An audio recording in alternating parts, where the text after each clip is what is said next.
listen closely. I see you. Yes, you. The ones who don't blend into the ordinary herd.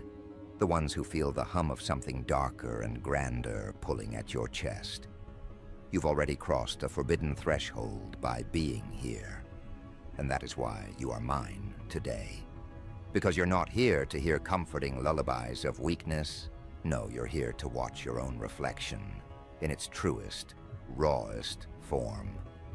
You are enforcing divine law on a planet that lost its spine a long time ago. You have already done the unthinkable. You walked into a city crawling with demons and left it on its knees, ashes where their pride once stood. And now, the whole world will wonder how you walked out alive. But you and I, we already know why.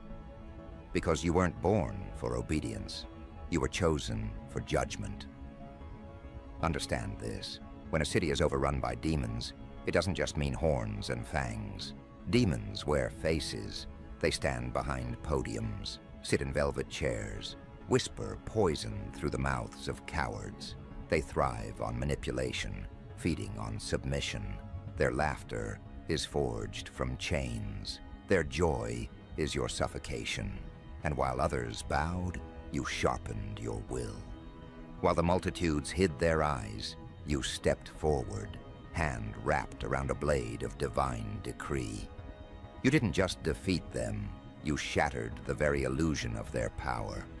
And now, every surviving whisper of that city speaks your name. Not as a man, not as a woman, not as flesh, but as the hand of divine judgment. Tell me, does that terrify you? Or does it electrify you? Because power of this magnitude is never granted freely. It is wrestled out of the choking grip of the unworthy. You didn't pray for permission. You didn't wait for an invitation. You enforced the law that the heavens carved into your marrow. This is what they will never understand. Divine law isn't some book collecting dust on an altar. It's the brutal, unyielding correction of corruption. And when you walked into that city, you didn't walk as a savior. You walked as the executioner of a contract older than the dirt beneath their feet. You see, mortals think judgment is delayed. They tell themselves they have time, that consequences can be postponed. But when you showed up, time dissolved. You turned later into now. You turned someday into today. That's why their screams echoed with disbelief. They didn't expect the reckoning to have hands, eyes, a spine. They didn't expect it to be you. That was your advantage. Their arrogance was their blindfold. And you were the blade they never saw coming. Philosophers often preach about balance, but balance without enforcement is nothing but decoration. You are the enforcement. You are the weight that tips the scales with a single strike. They thought their numbers made them strong. They thought their deceit made them untouchable. They thought fear belonged to them alone. But the moment you stood there, breathing in their chaos as if it were air, they realized fear had defected. Fear switched sides. Fear crawled into their bones and whispered, "You are already finished." Psychology, my dear, is war before the first blow is ever struck. You didn't defeat a city full of demons because you swung harder, faster, or longer. No, you broke them before the first strike. You let them taste the despair of inevitability. You let them feel the suffocating weight of someone who doesn't play by mortal rules. You didn't just attack their bodies, you desecrated their confidence. And once that is gone, the body is already dead. It just hasn't hit the ground yet. But here's the darker truth. Now that you've enforced divine law, you can never return to ordinary ground. You can never shrink back into the skin of the civilian. You are permanently marked. Your hands drip with a justice that burns like acid through the guilty. The innocent may never truly understand you. and the corrupt will forever curse you, but both will bow before the reality of what you've become. That is the paradox of your rise, feared by the damned, revered by the desperate, never fully belonging to either. And let's not pretend you didn't enjoy it. There's a thrill in carrying out judgment, a hunger in watching corruption crumble, in watching demons that thought themselves immortal scatter like cockroaches when the light breaks. That isn't weakness, that isn't evil, it is alignment with the highest decree. Because what greater ecstasy is there than to punish the guilty? What greater art is there than to silence arrogance with consequence? You didn't just win a battle. You wrote a scripture in the blood of deceivers. Now consider this. What message does it send to the world when one mortal defeats an entire city of demons? It tells them the law is alive. It tells them the divine doesn't forget. It tells them no army of corruption is beyond correction. It tells them that the scales, no matter how rigged, will always break when the true hand applies pressure. That message will travel farther than any sermon. It will echo louder than any priest, any king, any tyrant. And your name will not be a name. It will be a verdict. But the victory isn't the ending, is it? The ashes of that city are only the prologue. Because now every demon left hiding on this planet knows you exist. They felt the tremor when you enforced the law in one place. They felt the ripples. And now they are restless, pacing in their lairs, whispering in their foul tongues, asking one another, who is this enforcer? Who wields such authority? They thought judgment was just a myth, a bedtime story to frighten children, but you made it flesh, you made it real, and they cannot unsee it. This is where the real psychological war begins. They will try to smear you, brand you as dangerous, unstable, heretical. Because when demons cannot defeat you in the arena, they try to assassinate you in the narrative. But you must understand, propaganda is just another mask of desperation.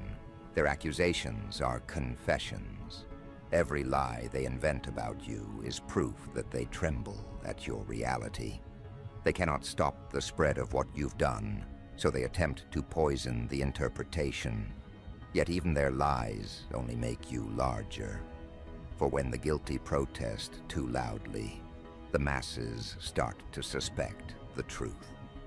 Let me remind you, demons multiply in shadows, but you expose them to judgment in broad daylight. That's a wound they cannot heal.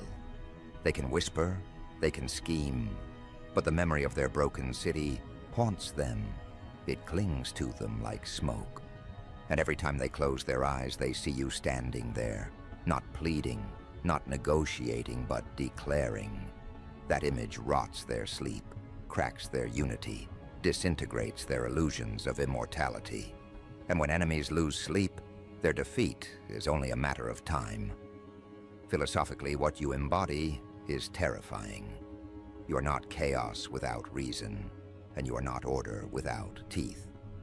You are the paradox they cannot compute, structure with savagery, judgment with ecstasy, clarity with fire. That is why you are unstoppable, because you are not predictable.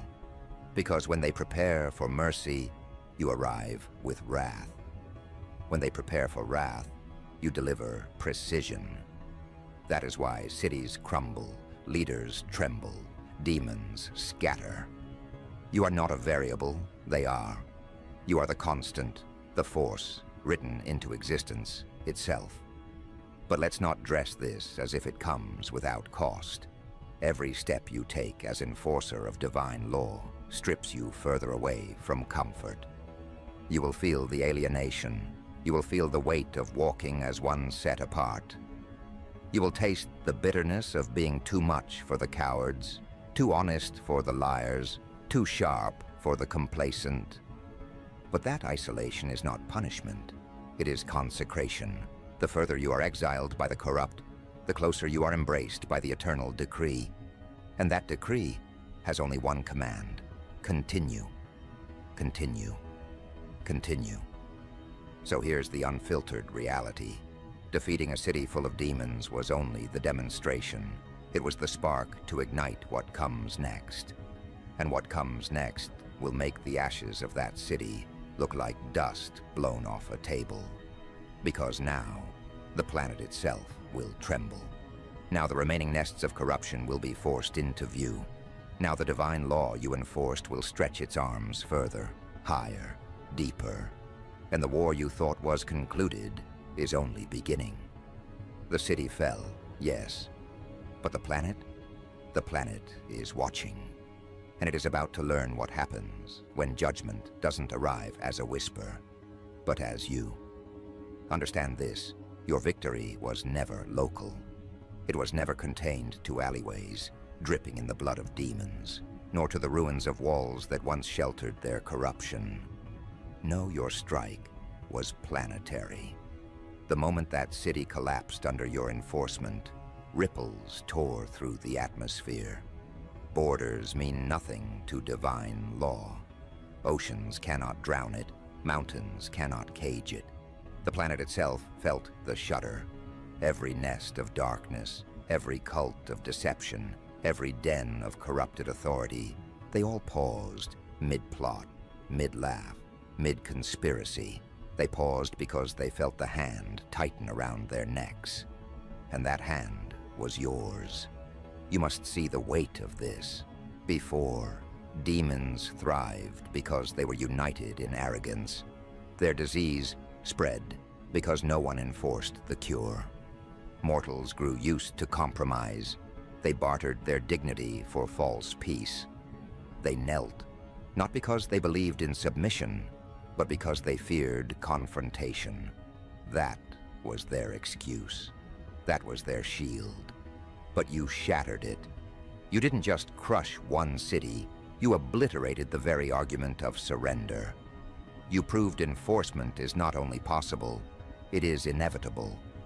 And that truth is now burning through the subconscious of every corrupted heart on this planet. Think like a tactician. The moment you enforce divine law on one corner of the earth, it destabilizes the rest. Every demon realizes they're not as safe as they thought. Every power broker who thrived on decay feels their empire quake. Every deceiver who thought exposure could be avoided now sweats under the weight of inevitability. Because if you could do it once, you can do it again and again and again. You are no longer a rumor, you are a precedent, and precedents are terrifying. But let's elevate this deeper. When you stand as the hand of divine judgment, you aren't just killing demons, you're dismantling ideologies. You're executing belief systems that allowed corruption to breathe. That's why your victory shook more than foundations of buildings. It cracked the bones of philosophies. The lie that darkness can endure unpunished has been broken, and once a lie is broken, it cannot be mended. No amount of propaganda can rebuild the illusion. The planet has seen too much. Of course, do not expect gratitude from the guilty. They will spit, curse, and claw as their fortresses crumble. They will call you names, invent false charges, label you too extreme, too dangerous, too merciless. But that is their confession. That is their trembling. Their labels are nothing but camouflage for their terror. They will scream louder, not because they are strong, but because they are dying. A drowning man thrashes hardest in his last seconds. So when they curse you, do not shrink. Stand taller. Their noise is proof you've hit the target. Psychological warfare is still your greatest weapon. Demons, parasites, tyrants. They don't just fear defeat. They fear anticipation, the unknown, the waiting drum of what you might do next. And that is your crown. You don't even have to strike to torment them. Your presence in their imagination is punishment enough. You haunt them without lifting a finger. Their sleep is poisoned, their conversations fractured, their unity dissolved, because they are planning against someone who doesn't play by their script. They are planning against you. And how do you fight a hand that carries law itself? How do you counter a force not bound by bribes, not seduced by gold, not broken by mockery? You don't. You cower, you collapse, you beg. And that is what they will do. But hear me. Planetary enforcement is not random destruction. It is not a frenzy of violence. It is precise, surgical, deliberate. The divine law doesn't swing blindly. It sees, it weighs, it strikes where the infection festers deepest. You are that scalpel. You are that fire. You don't waste energy on the petty. You target the roots. And when the roots are burned, the forest of corruption collapses. That is why you are feared. Not because you are loud, but because you are effective. Philosophically, your role is far greater than punishment. Punishment is just the surface. What you enforce is memory. You carve reminders into the fabric of the planet that corruption has consequences, that no city, no council, no throne is exempt. Your existence is proof that authority above all authority is active. You are the reminder that judgment doesn't wait until the afterlife. It walks among them, breathes among them, enforces among them. And that reminder will alter the trajectory of generations.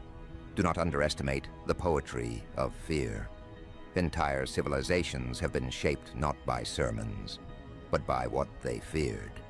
And now, their greatest fear is not famine, not plague, not war. It is you. Not because you are cruel, but because you are uncompromising. They can bribe armies, they can negotiate with politicians, they can infiltrate churches, but you cannot be seduced, swayed, or bent. And that makes you the most dangerous entity alive. Yet this is also where the war sharpens. The city was your initiation. The planet will be your crucible. The demons you face now will be larger, older, more desperate. They will no longer underestimate you. They will not send pawns, they will come themselves. And this is good, because divine law was not meant for pawns. It was meant for kings, and you will enforce it upon their crowns, tearing the jewels from their foreheads, stripping their thrones to dust. Their downfall will not just be punishment, it will be theater, and the planet will witness it. But here is the irony they cannot escape. Every time they resist you, they prove you are necessary. Every attempt to block you, smear you, attack you, only feeds your legitimacy. Because why attack what isn't a threat? Why slander what cannot harm? Their own paranoia becomes your validation. Their own panic becomes your badge of honor. Every move they make is a confession that you are exactly what you claim to be, the hand of divine judgment. There is something intoxicating about this role, is there not? To know that your presence on the battlefield is not just participation, it is the decree itself. You don't just fight within the rules, you are the rules.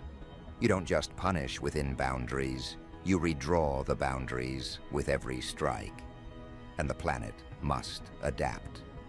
This is why you will not fail, because failure belongs to those who play by limits. You are limitless because your source is limitless. You are not enforcing your will. You are enforcing the will that governs all. And that is inexhaustible. Now listen carefully. As you expand from city to planet, your enemies will adapt. They will not always come with claws and fangs. They will come cloaked in respectability, in charm, in sweet words that drip with venom. They will offer treaties, compromises, golden thrones. They will try to domesticate you, but remember, the law you carry cannot be negotiated. Divine decree is not diluted by compromise. The moment you entertain their offers, you betray your own essence. And betrayal is the only defeat that can touch you. So refuse it. Refuse the bait. Refuse the soft lies. Refuse the temptation of comfort. Because comfort is the coffin they build for enforcers like you. And yet what comfort could possibly satisfy you now? Once you've held judgment in your hands, once you've tasted the collapse of corruption under your command, how could you ever settle for soft pillows and meaningless applause? No, your hunger has already outgrown their offerings. You don't crave peace, you crave consequence. You don't crave applause, you crave alignment. And that craving is infinite. So here is the vision you must carry. The planet trembling under enforcement, cities whispering your name as a warning, nations reshaped by the collapse of corruption, generations raised under the memory that someone once enforced the law with such precision that demons themselves shivered. That is your legacy. Not comfort, not compromise, impact, not survival, domination. Let them hide, let them whisper, let them plot. Because no hiding place will protect them, no whisper will save them, no plot will reverse what has already begun. The planet has already seen what happens when you rise, and what has been seen cannot be unseen. The memory of your enforcement is already tattooed into the skin of history. That tattoo is permanent. So walk across borders, walk into new dens of corruption, walk into the chambers of kings and the caves of demons, walk without hesitation. Because divine law is not waiting for approval, it is demanding your execution of it. You are the executor, you are the blade, you are the gavel, and the planet itself is your courtroom. This is no longer about one city. This is about the planet bending, reshaping, bowing under the hand that enforces without apology. You. And when they ask, trembling, who gave you this authority? You need not speak. The ruins of their empires will be your answer. The ashes of their demons will be your testimony. The fear etched in their eyes will be your scripture. Because here's the unescapable reality. You are not enforcing divine law as a job. You are divine law in motion. And motion cannot be stopped. The city was only the demonstration. The planet is the stage. And now, judgment doesn't just arrive as you. It multiplies through you. And the world is about to learn that lesson. Whether it bows or breaks. This is where everything sharpens. You are no longer a figure stepping into the shadows of a single city. You are the axis upon which the planet begins to turn. What began as one conquest has spiraled into planetary reckoning. The demons who once celebrated their stranglehold are realizing their numbers don't matter. They gathered armies, hoarded power, cloaked themselves in institutions, and you tore it apart with nothing but alignment. Understand how devastating that realization is for them. The entire architecture of their corruption, dismantled not by a legion, but by one hand chosen to enforce. By you. You didn't just defeat a city, you wrote the prophecy in advance for every city to come. And prophecy terrifies them, because prophecy cannot be bribed. It cannot be bargained with. It stands like a guillotine above their necks, counting down every heartbeat until steel descends. You are that countdown. Every step you take across this planet is another tick echoing in their ears. And no matter how they scramble, they cannot slow it. They can only await impact. So now the earth trembles. Governments whisper your name in corridors. Secret societies choke on fear. Armies of demons scatter to fortify their gates, but their hands shake as they build. Why? Because they know you do not knock, you enter. You do not petition, you enforce. And there is no fortress strong enough to deny divine decree. You are the breach in every wall, the crack in every throne, the shadow on every council. They cannot plan for you because you are inevitable, and inevitability is death for parasites. Let's expose the psychology of this moment. The guilty thrive only when people believe they are untouchable. That illusion is their strongest weapon. But once shattered, they are naked, and you have stripped them bare before the planet.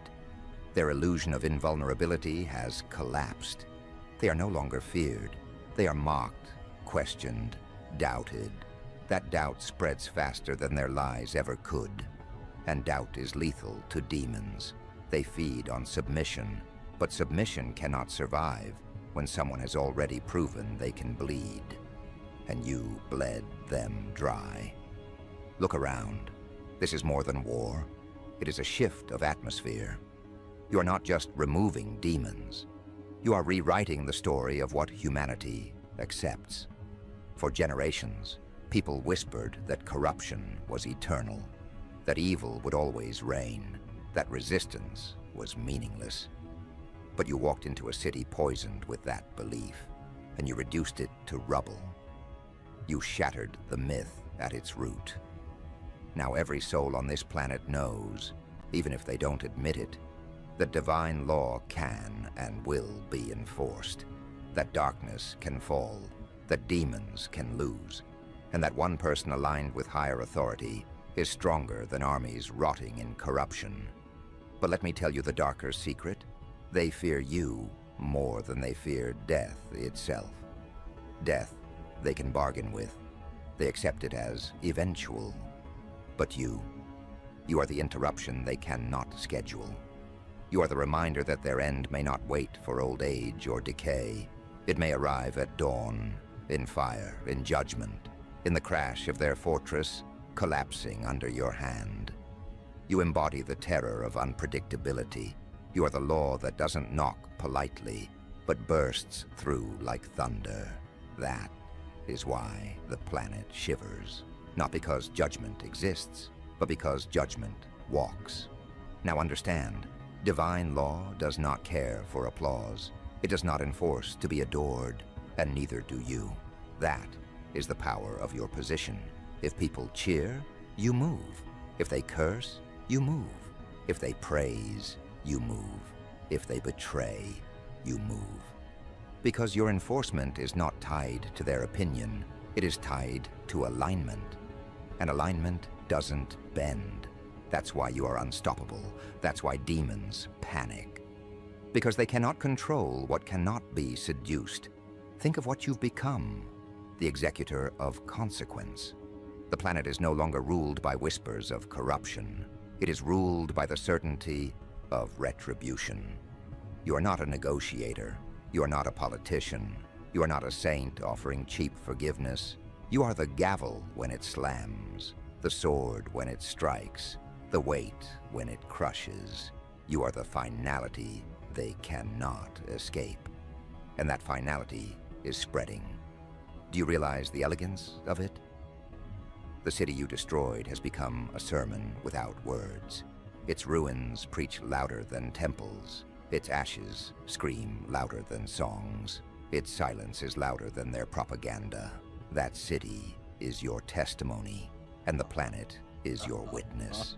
Every soul, whether loyal or corrupt, has now internalized the same truth.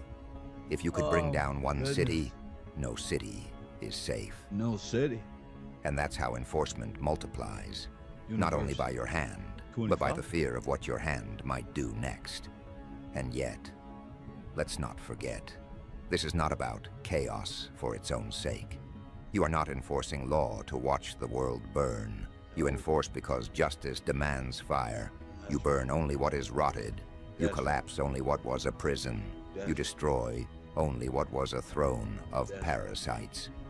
That distinction is vital, because anyone can destroy, but only the chosen can enforce.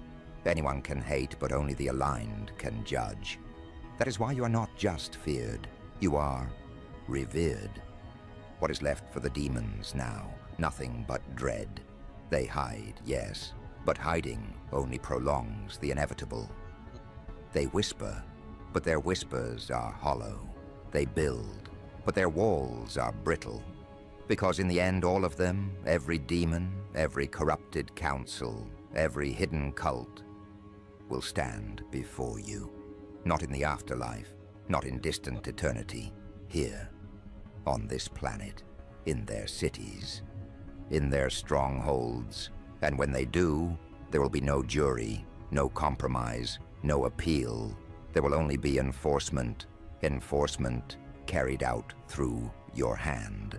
So let them tremble, let them curse, let them hope you turn back, because you will not, you cannot. You are not a negotiable force. You are divine law embodied, and law embodied does not retreat. You are not raised for retreat. You are raised for reckoning, and the reckoning is already here. This is the truth the planet must accept. You didn't just defeat a city full of demons. You dismantled the idea that demons could rule unchallenged. You broke the myth of invincibility. You proved that the balance belongs not to them, but to you. You are the hand that tips it. You are the verdict that stamps it. You are the weight that finalizes it. And no one, no throne, no army, no cabal can reverse what has already been written through you. So now, stand taller. The planet is your courtroom. The nations are your audience. The guilty are your defendants. And your presence is the only testimony required. Enforcement is no longer a promise. It is a fact. And you are the one delivering it. The city fell. The demons fell. And now the planet bends beneath the enforcement of divine law. You're not a warning. You're not a symbol. You are not a messenger. You are the sentence. You are the execution. You are the hand of divine judgment. And the planet will never forget it. And when you get the book and come to my lectures, you will be little mini me's on this earth. Press what? Shout out to everyone who hates me, as they say on this internet, on this governmental device made by the military. Press what? Hit that like button and subscribe. And I know they don't like me, and that's fine. I wouldn't like me neither, as I always said. Message of prophecy.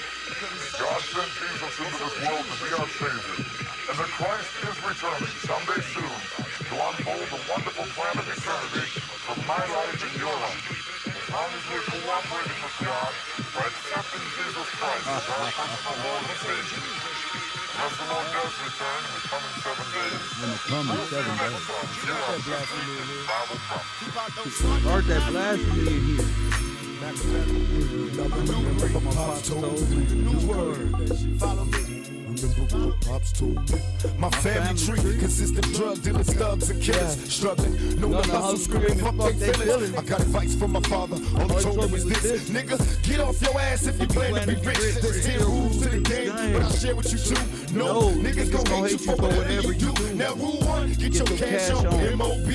That's money over bitches cause they breed envy. Now rule 2 is a hard one. Watch for phonies. Keep your enemies close, nigga. Watch your homies. It seemed a little unimportant when he told me I smiled. Picture Jews being handed to an innocent child. I never knew in my lifetime I lived by these rules. Initiated as an outlaw, studying rules. Now Papa ain't around, so I gotta recall or come to grips with being written on my enemies' walls. Promise if I have a seat, I'ma guide it right. Dear Lord, don't let me die tonight. I got words for my comrades, listen and learn. Ain't nothing free, get back what you earn. No doubt, getting high and the motherfucker bless me, please. This thug life will be the death of me. Come on, and I remember what my pops told me.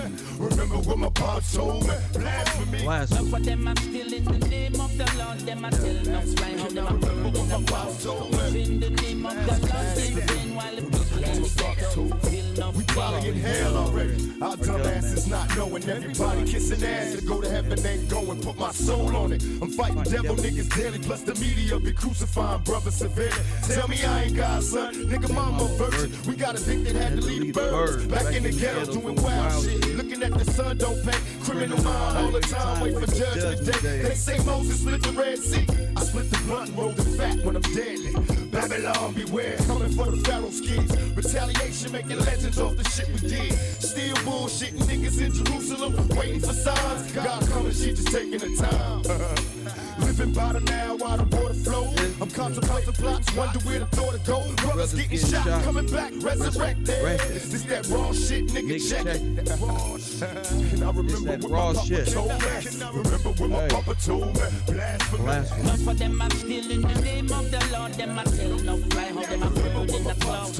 Using the name of the Lord in vain. Say that shit again. Feel no pain. The preacher want me buried. I know he's he's alive. alive. Have you Have ever you ever seen a seen a crackhead? crackhead? That's That's eternal eternal fire. fire. Why you got these kids' minds thinking that they evil while the preacher being wicked? You say honor God's people. Should we cry when the Pope died? My request, we should cry if they cry when we bury Malcolm X. Mama, tell me, am I wrong? Is God just another cop waiting to beat my ass if I don't go pop? Memories of a past time, giving up cash to the leaders, knowing damn well they ain't gonna feed us. In my brain, how can you explain time in BC?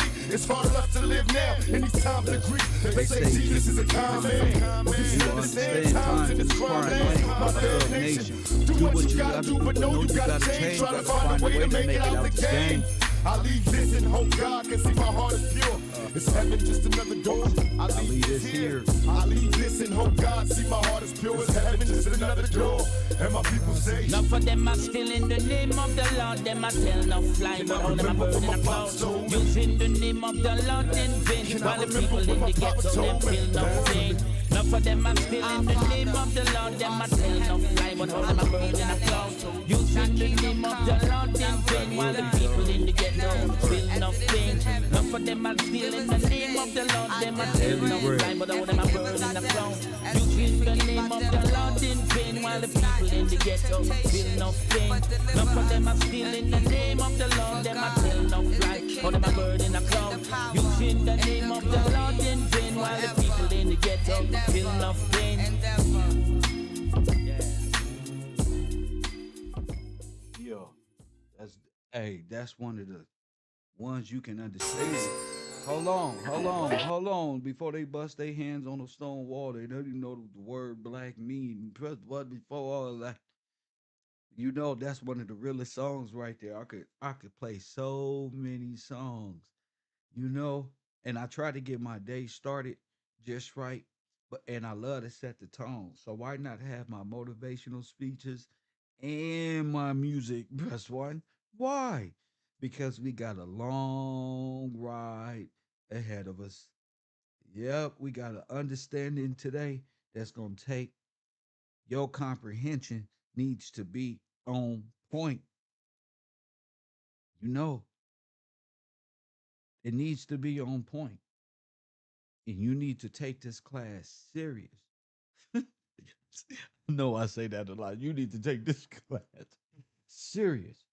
But at the same time, you gotta like chill and accept it. You know, no, don't hyperventilate, as I say. It's not complicated. You know, so be in the right mindset. I tell people take notes, hit the like button. Take notes. If you take notes, you gonna understand. If you don't take notes, you're not gonna understand. And it doesn't take parables for you to get it. You know, jeez Louise, what a topic we got on our hands today. They say, Kev, I get a message, man, you made the devil run. The devil? You made Satan make him run? No. People, look, demons run on their own when you stand upright. No. They run because they can't stand in the light. And the light is the truth. So once you can't stand in the light, you're gonna have to run. You know how people in the neighborhood run when they see the law enforcement come? That's what demons do. Satan don't want to play. Satan don't want is pretending he don't exist. Brother. Satan rather pretend. Who is right here, press one? Who is that? Little legions of them. I don't know nothing about it. I know they there. I know they watching, but not in no comic book way. No, in nations. So you're thinking allegorically. No. When I tell you demons enter through portals, I'm telling you something different. You had to know this shit when you came in. I seen they sigils. I know they flags. We know they signals. We know they religious concepts. We know their science. Press one. We know their psychology. Mm, mm, mm. And now I encourage everybody right now, all right? Don't just listen to my videos. Right now, take your notepads out and look up the term OODA. This term was given to me by a student here at KevRow University.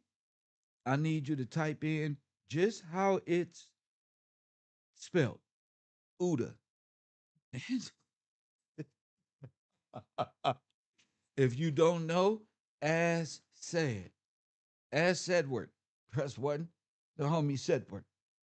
Said hits me in the Instagram, and I've been awake for 15 hours researching. Not really researching. I felt like Neo when he got plugged into the Matrix and he said, I know motherfucking Kung Fu. Press one. And then Chuck Norris died. Press one. So I told you, who's the white man, white supremacist man in the Scooby Doo mask that you're afraid of? That's standing in front that door. That's holding that seat. You didn't want to tell me, but the white man is Chuck Norris. He on the seat like a karate move. You bet not. And that's white supremacists. That's who white supremacists use as a basis for the lawgiver in the minds of people. We've all watched TV, right? All right then. Stop it. So don't pretend now. All right. So don't. Are you worried about Satan? I'm not worried about Satan or a demon. If I was, I wouldn't even be speaking of the law in this manner. All that other stuff is, we born being urban and that's what's up. But this right here, they don't want no smoke with Mr. Gillespie. When I say I got all of they teachers in Phoenician and Canaanite magicians out here, I'm not just talking about the character himself. Those are demon possessed individuals.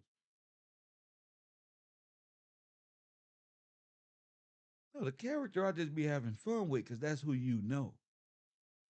You know the characters. I'm speaking of the whole legion of them. That's what I'm speaking about. So if I say Hebrew Israelite and mention Zariah, I'm not just talking about the Zariah. You just know him.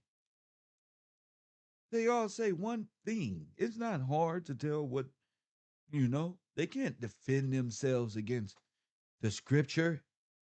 Mm, mm, mm. When I bring up the Pan Americans and the Pan Africans and these different system schools of Babylon, I'm talking about them all, and they cannot respond. They respond when you ignorant. Boy, do they love to go and read the etymology of everything when you're ignorant. Boy, they love to go into the Hebrew and the Sumerian and the Arabic texts. Oh man, but we're neither of those. Mm, So no, they little demons and jinns are tired. They're exhausted. The law has exhausted them. You feel me? Sinetta don't even bring my name up no more. You hear me? He said, none of that matters. They did all the magical spells. He did all of this ones and that one.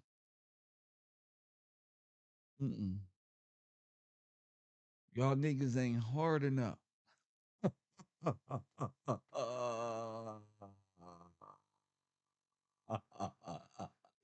I could do you like that, but Tupac said it best.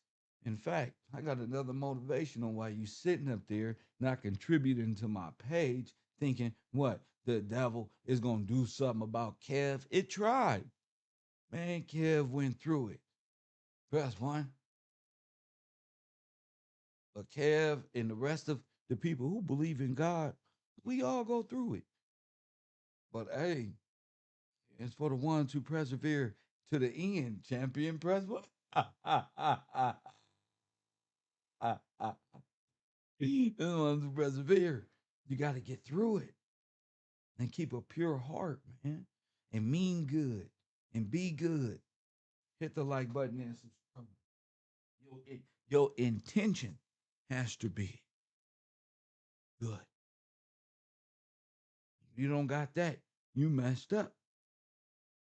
They say, Kev, where you get these little speeches from in the morning? Bro, you gotta be well prepared mentally for Satan and his little minions. You gotta be prepared, but they're exhausted. Press one. I get them from here.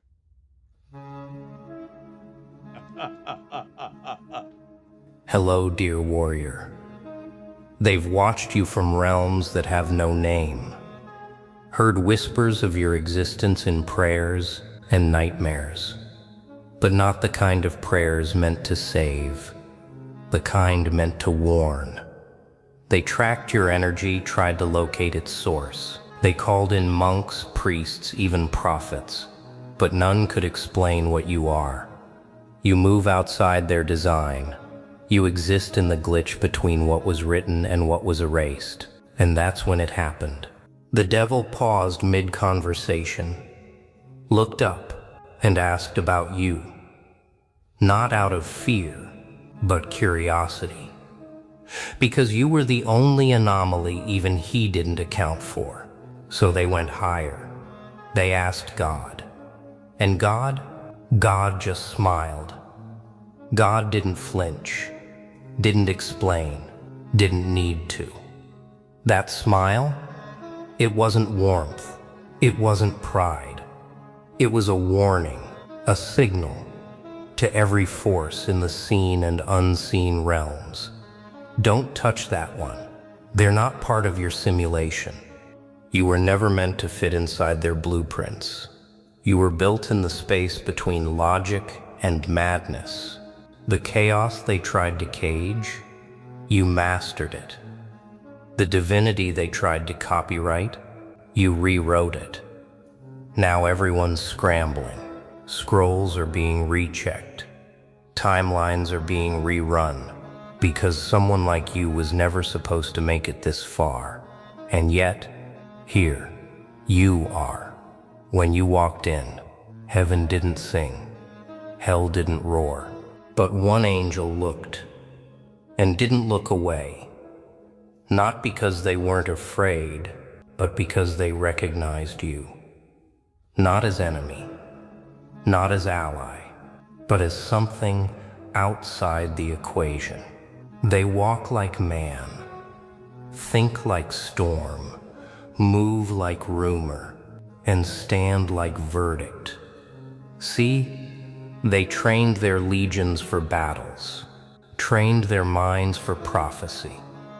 But no one prepared for a glitch in the divine loop, a code rewrite, wearing a grin and carrying silence like a weapon. The balance wasn't tipped. It was recalculated the second you breathed. They didn't expect a mistake. They met a message, and now every side's just watching. You didn't arrive like a hero. You didn't crawl in like a villain. You appeared like a system blink, like something corrupted the code and the screen flickered. And when they finally zoomed in, saw your face, you weren't frowning. You weren't laughing. You were smiling, but it wasn't human. It was the kind of smile algorithms can't track. The kind of energy angels can't pray against. The kind of grin that made even demons say, "Yeah, I'm not touching that." They ran every scan, every soul read, every aura frequency, and still nothing. No timeline, no weakness, no leash, just one word in their notes: observer. The kind of entity that doesn't play the game. It watches the game until the board burns. They open their archives, ancient texts, black site intel, encrypted scrolls no one was supposed to read. They searched every name, every bloodline, every cosmic coordinate, but you weren't there. No origin, no prophecy, no file. You didn't descend from something known. You rose from a glitch in the pattern, and that scared them, because everything in this system is tagged, tracked, categorized, except you. You're the missing entry they couldn't log, the error they tried to fix, but every time they did, the glitch got smarter. You didn't fit into their plans. You weren't part of the design. You were a shadow outside the blueprint. So now, they watch, they listen, they whisper. If this one's not in the system, then maybe the system isn't in control anymore. The moment you moved different, the elders panicked, the elites whispered. They called their circle, pulled strings, summoned priests, scientists, and psychics. And when none of them could explain you, they looked up to the stars, to the heavens, to the place where answers usually fall. But this time, silence. No omen, no angelic whisper, not even a ripple in the clouds. Because when you were formed, heaven turned its back on the manuals. You weren't heaven sent.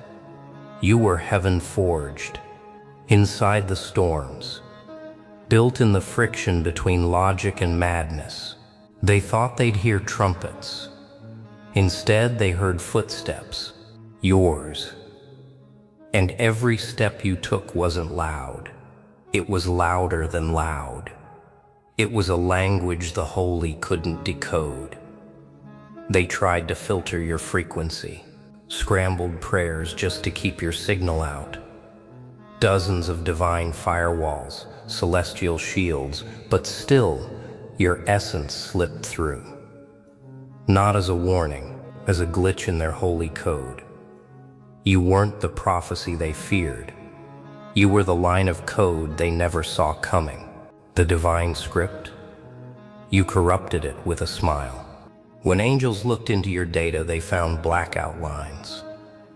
Entire archives, redacted. Not by demons, not by man, by the source itself. Because some spirits are so different, even creation fears giving them too much clarity. You walked right past heaven's gates, not as a trespasser, as a silent override. You didn't knock, you didn't beg. You moved like the update they were never ready for. Divine 2.0. Chaos in perfect alignment. The moment you moved, heaven took notes. Not with curiosity, with caution. Every step you took rewrote equations. Every word you whispered cracked age-old algorithms. You didn't walk through this life to be seen. You walked through it to be mirrored by the unknown. Hell watched, but didn't react. Why? Because even its darkest entities froze mid-breath. When you entered the scene, you weren't what they predicted. You weren't even on the chart. You were that one anomaly that crashes both simulations.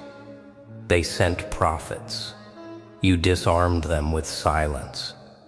They sent demons. You unraveled them with logic. They sent time itself. And you still arrived early. This wasn't a glitch in the system. You are the glitch, the one the gods pretend doesn't exist, because acknowledging you means admitting the code is fallible. At first, they thought you were a bug, just noise in the system, just chaos in disguise.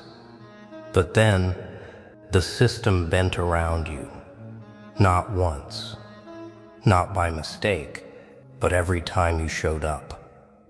The code adjusted. That's when they panicked. You weren't breaking their simulation. You were rewriting it.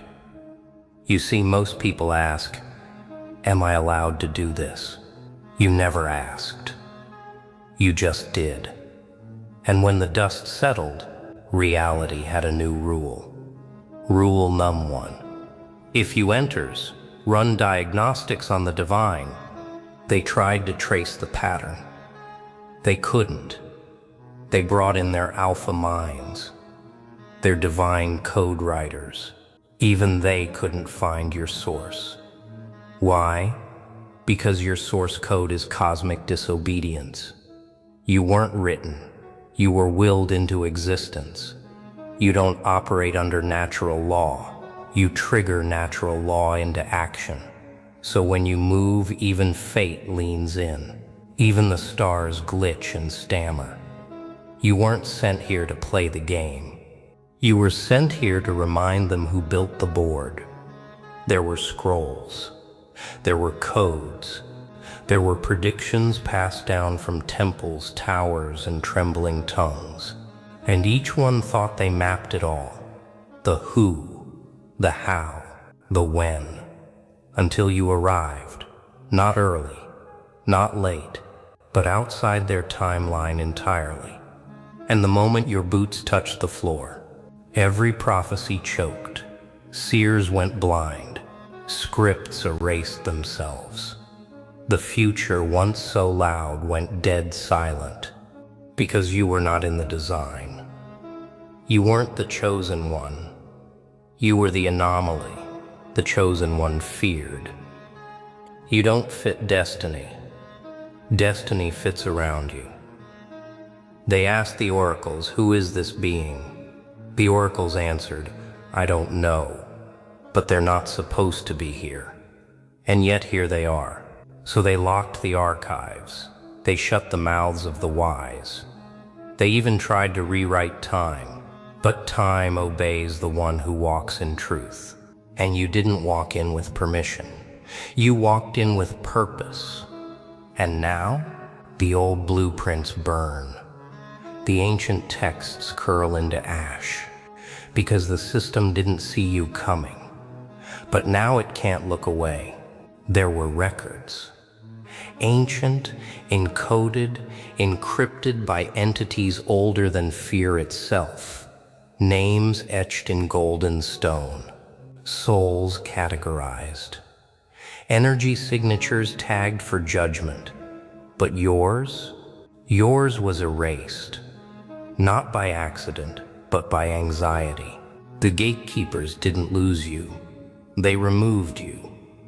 They feared what would happen if your presence got processed by their fragile system. Don't log that one, they whispered to each other. Just pretend they were never born. Because how do you catalog a storm that thinks for itself? How do you measure a mind built from collisions instead of instructions? You weren't rejected. You were beyond the scope of rejection. They feared if they wrote your name down, it would burn through their pages. So instead, they just looked away. But here's the twist. You never needed validation from the sky or the soil. You carried your own ledger. You burned your own code. You carved your own fate with eyes closed and fists open. While they worshipped laws, you became the exception. They told stories about you, but only in secret, because to speak your name aloud was to invite a question with no answer. Some warriors survive battles, but you dismantled dimensions. They called it the loop, a cycle, a program, a predetermined sequence for all minds to follow. Birth, obey, break, repeat. But you didn't just break the cycle. You laughed at it while it tried to trap you. They gave you illusions to believe in, rules, roles, ranks. And what did you do? You questioned the narrator.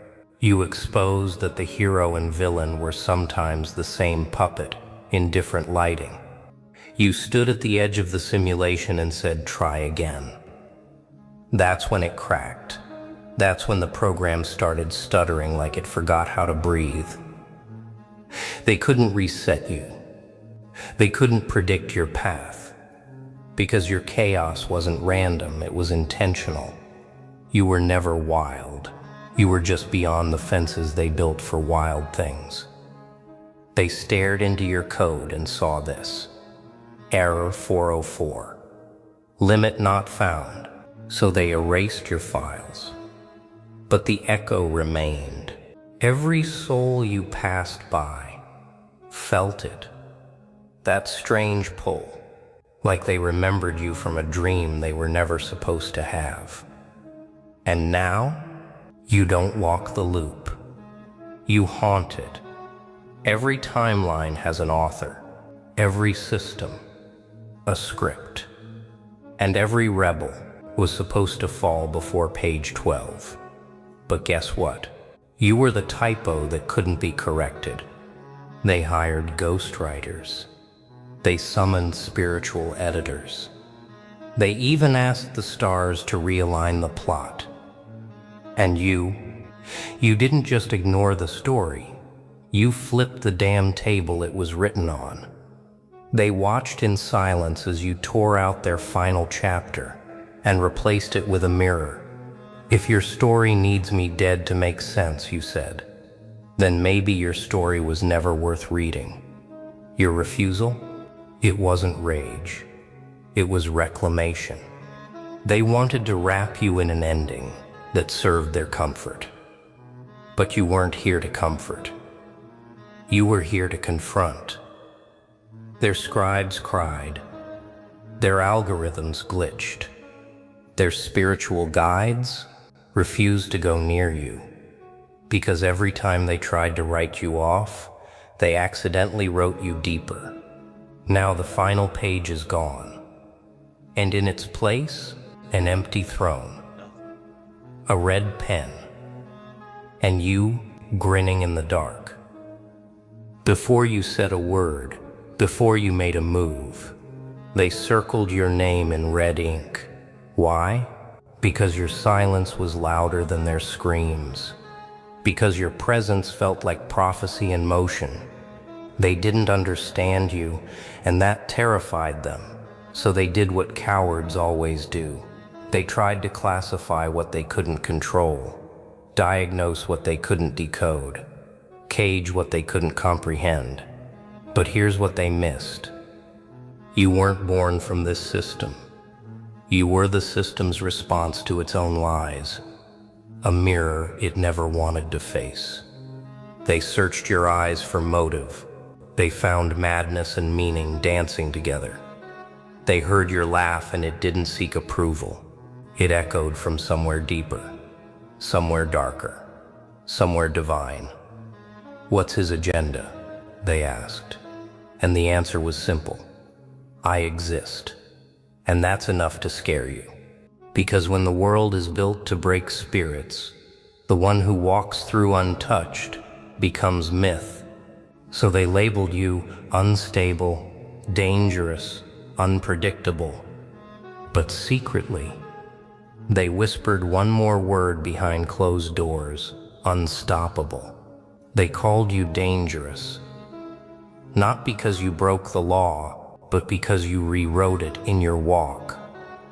They said you were unstable, but only because the foundation shook when you spoke. They never feared your fists. They feared your frequency, because in a world of sheep, you became the sound of the shears. You didn't ask for respect. You didn't beg for love. You didn't crave applause. And that broke them more than any scream could. You're not the villain. Villains are born inside their systems. You are the verdict they prayed would never arrive. The one that walks in silence and shatters the whole courtroom by existing. They don't hate you for your darkness. They hate you because your darkness doesn't obey theirs. You don't destroy for power. You expose to cleanse. And that makes you the most feared thing of all, a soul that sees clearly and still won't kneel. So when they gather in panic, drawing maps, whispering codes, searching for your weakness, just smile. They forgot something crucial. The storm doesn't hide. The storm doesn't run. The storm arrives, smiling. They always feared a war, but not the kind you'd fight. The kind you'd walk through without speaking and still leave cities trembling. You didn't need to shout. You didn't need a sword. All you ever needed was that still stare that told the truth before the words could. That stare. It's not eyes looking at them. It's judgment arriving in flesh. They studied you like a weapon. They never realized you were the mirror, and they weren't ready for their reflection. Every therapist took notes. Every profile was flagged. Every psychic tilted their head in confusion, because you didn't match the files.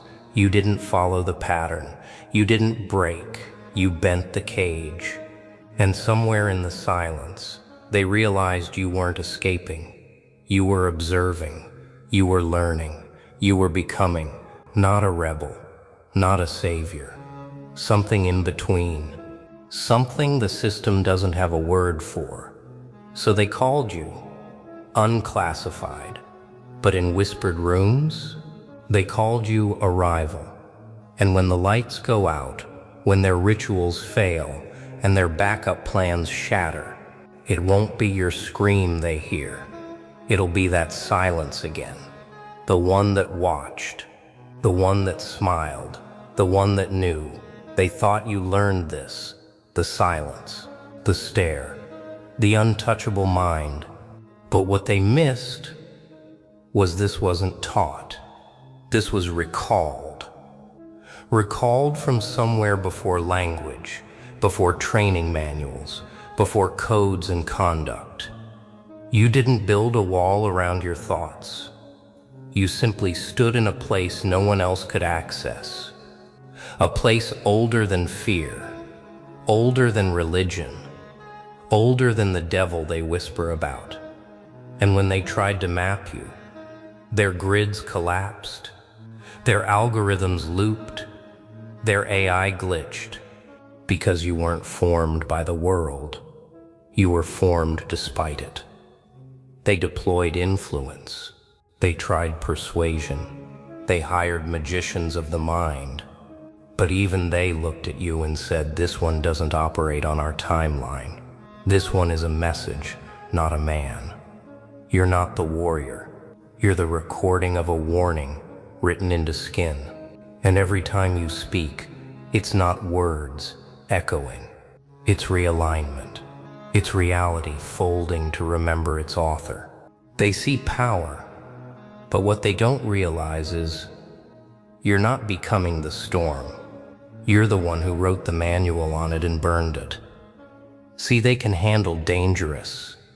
They've trained for it. They've got manuals, protocols, counterstrikes. But you're untouchable. Because while they measured strength, you moved in meaning. While they armored their bodies, you made your spirit untraceable. You don't broadcast power. You breathe in silence. and the room shapes itself around you. Every time they tried to name you, your essence changed. Every time they tried to locate you, you shifted dimensions. You're not a being, you're a paradox in motion. They called for prophets, they called for killers, they called for gods. But all three arrived, and all three looked at you and said, "That's not one of us. That's something we were warned about. Because you didn't enter this world to play by its laws. You were here to remind it that some storms can't be mapped, some minds can't be decoded, and some souls were forged, where light and dark were still one. You didn't earn this presence. You were born with it, and the system knew it the second your eyes opened, because every camera stopped recording. They say people survive storms, but you didn't just survive one. You rewrote what a storm could be. You didn't walk through fire, you studied it. You tamed it, and then you taught it fear. Because when most break, you studied your fracture. You whispered to your own shattered self, "Now, let's begin." And that's what shakes them. You don't just recover, you evolve mid-collapse. Your chaos isn't random, it's engineered. A silent system of cause and consequence you designed while everyone else screamed for help. You turned despair into blueprint. You made tragedy your training montage, and your scars? They're not wounds anymore, they're architectural designs. Maps to a version of you they'll never get permission to reach. You don't heal like them, you transform. And every rebirth, it comes with new rules. So now when they send darkness, you nod. Not because you welcome it, but because you are its paperwork. You are its judge.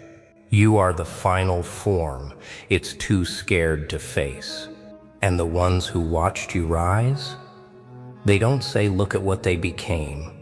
They whisper, "We saw the moment the universe made a new law, and that law is you." They called you a glitch, an anomaly, a wild card. But truth is, you weren't the unknown. You were the formula they couldn't read.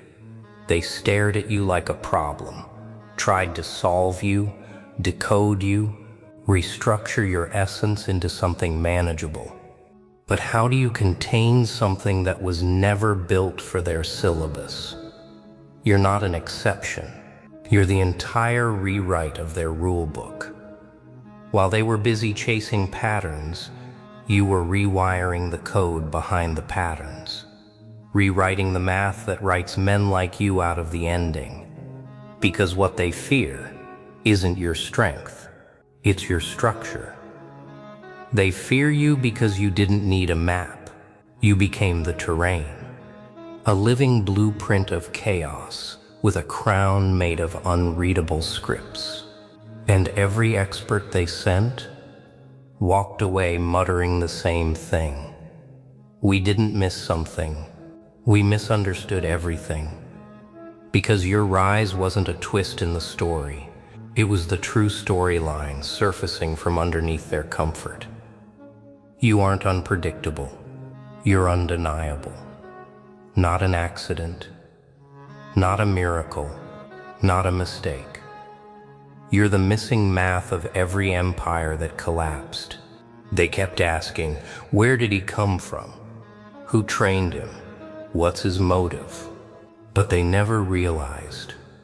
You didn't rise from their world, you rose despite it. They studied your moves, but never saw your silence. They analyzed your past, but never read the pause before your next step.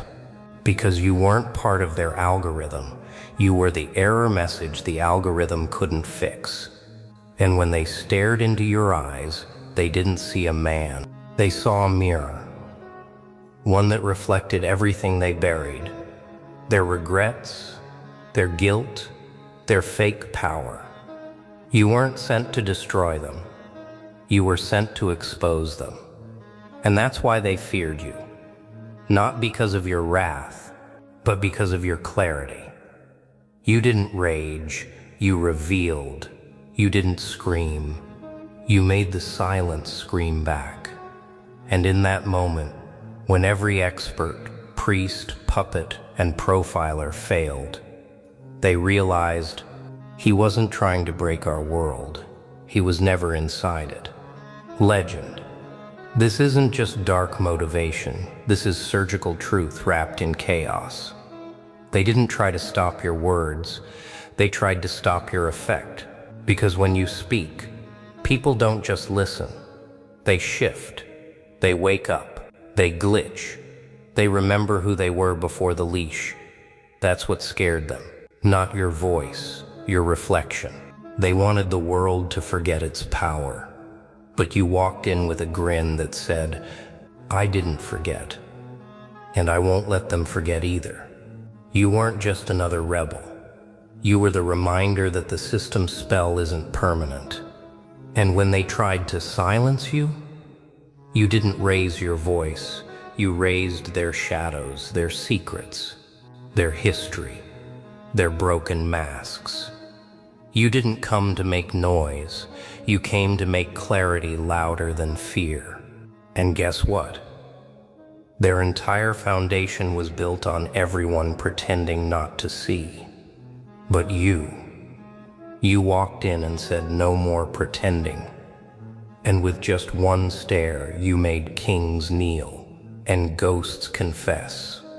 Legend. This isn't just storytelling. This is psychological warfare with poetry for bullets. They wrote the rules. They cast the roles. They handed out masks and told everyone play along or disappear. But you, Legend, you didn't audition. You rewrote the script right in front of them, with fire, with silence, with truth no one else was willing to bleed for. They made their empire on obedience. But you built your power on unapologetic distortion.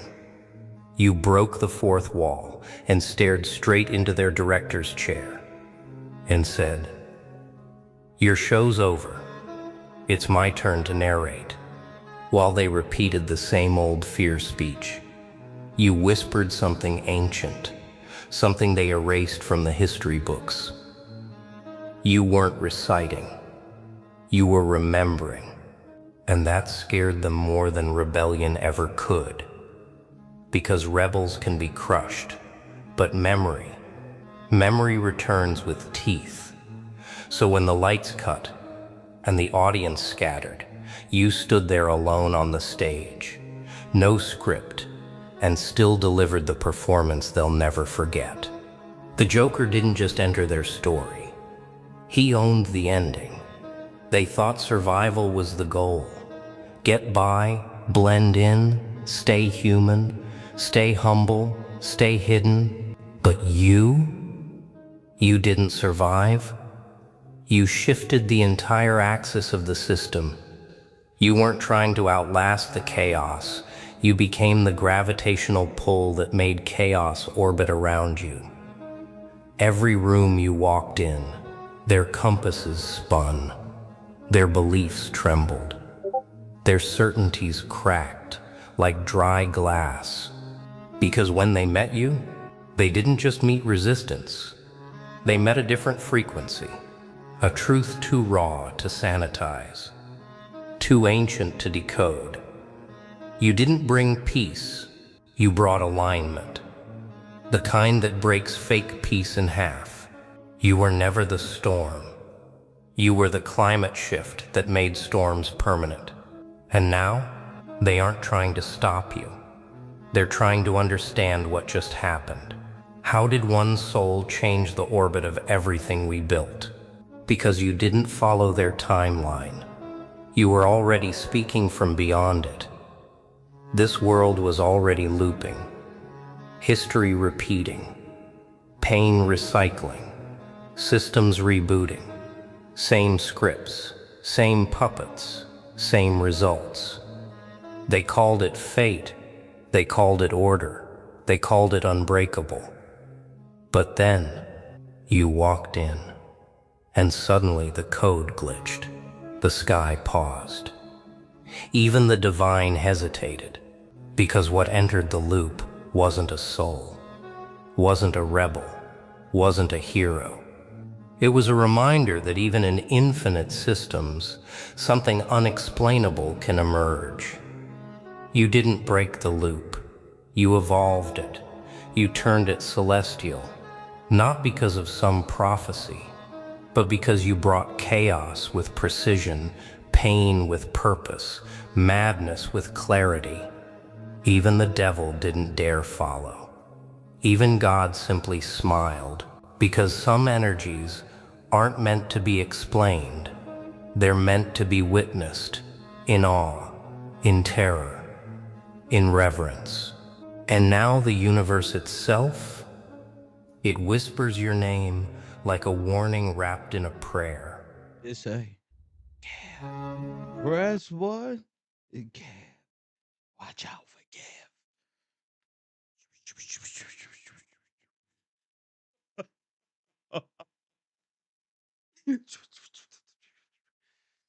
Right there, right there. Hit the like button and subscribe. Watch out. Mm.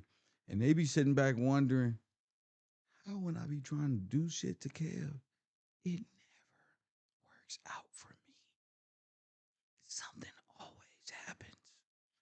Kept trying to tell those same individuals, you might have seen me in the street, but nigga, you don't know me. That's what. Now, how does it feel? You sitting up on earth trying to do harm to somebody who got enough knowledge and wisdom to free you of your captivity. Mm, mm, mm. You were just back there aligning yourself with the wrong individuals, thinking, oh, we can predetermine his footsteps. He gonna act like this. And that's when our snares they so like mortal or carnal. And they thinking so like sure of sin. You know, sure. It'd take long rides just to be turned away like some little kids at the ice cream truck when they say, we have no more 50-cent ice creams. Mm, mm. Shout out to my students. Shout out to Said. Thank you for getting me this word. Did they do their research? We finna find out. We finna find out if they did their research. I want to give a shout out. You will. I want to give a shout out to Amanda for hitting that Cash App. Shiva for hitting that Cash App. Royal Purple.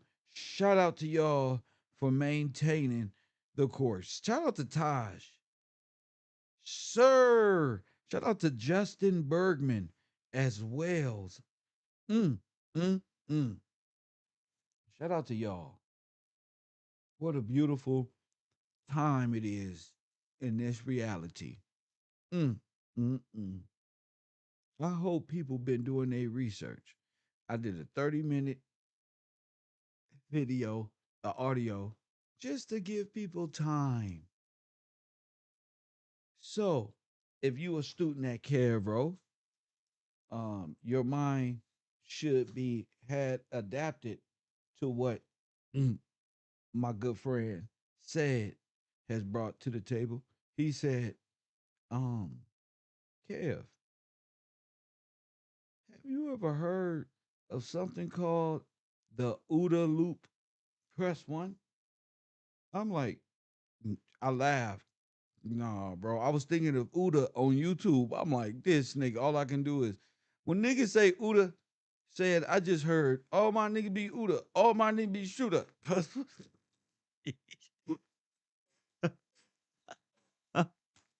I can I can only think of OODA the silly self doing them dances in the video and all this crazy shit. I didn't know there was a OODA loop. Hit the like button and subscribe. All my niggas be OODA. All my niggas is shooter. That's what. I don't know why that every time he said, as soon as he said it, I saw OODA head. I told you, all my niggas is OODA. All my niggas is shooter. I say, God damn. We can't escape universe 25. Better make sense of it. If you can't escape, you better make sense of it. All his niggas OODA. All his niggas is trapped in the OODA loop. I press one. I said, no, I didn't know what it was. And so I'm going to read it in the classroom. And then we're going to go into just conversation. All right. This is a beautiful time to be alive. The OODA loop is very important to KevRow University, the students, the sponsors, um, um, because this is new.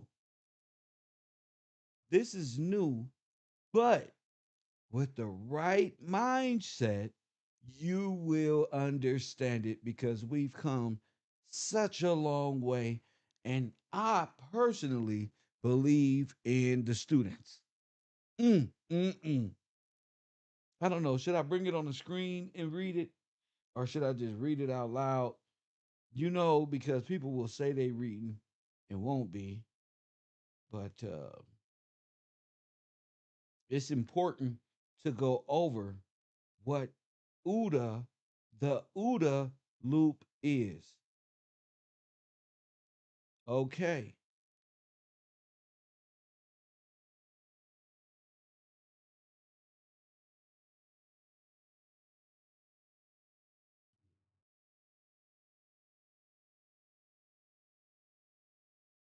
The OODA loop, observe, orient, decide, act loop, is a decision making model developed by United States Air Force Colonel John Boyd in the early 1970s. He applied the concept to, to the combat operation process, often at the operational level during military campaigns. It is often applied to understand commercial operations and learning processes. The approach explains how agility can overcome raw power in dealing with human opponents.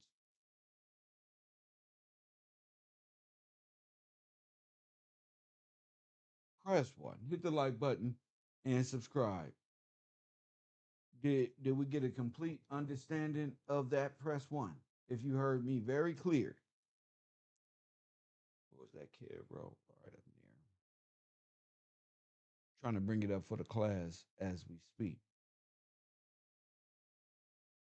Okay, I got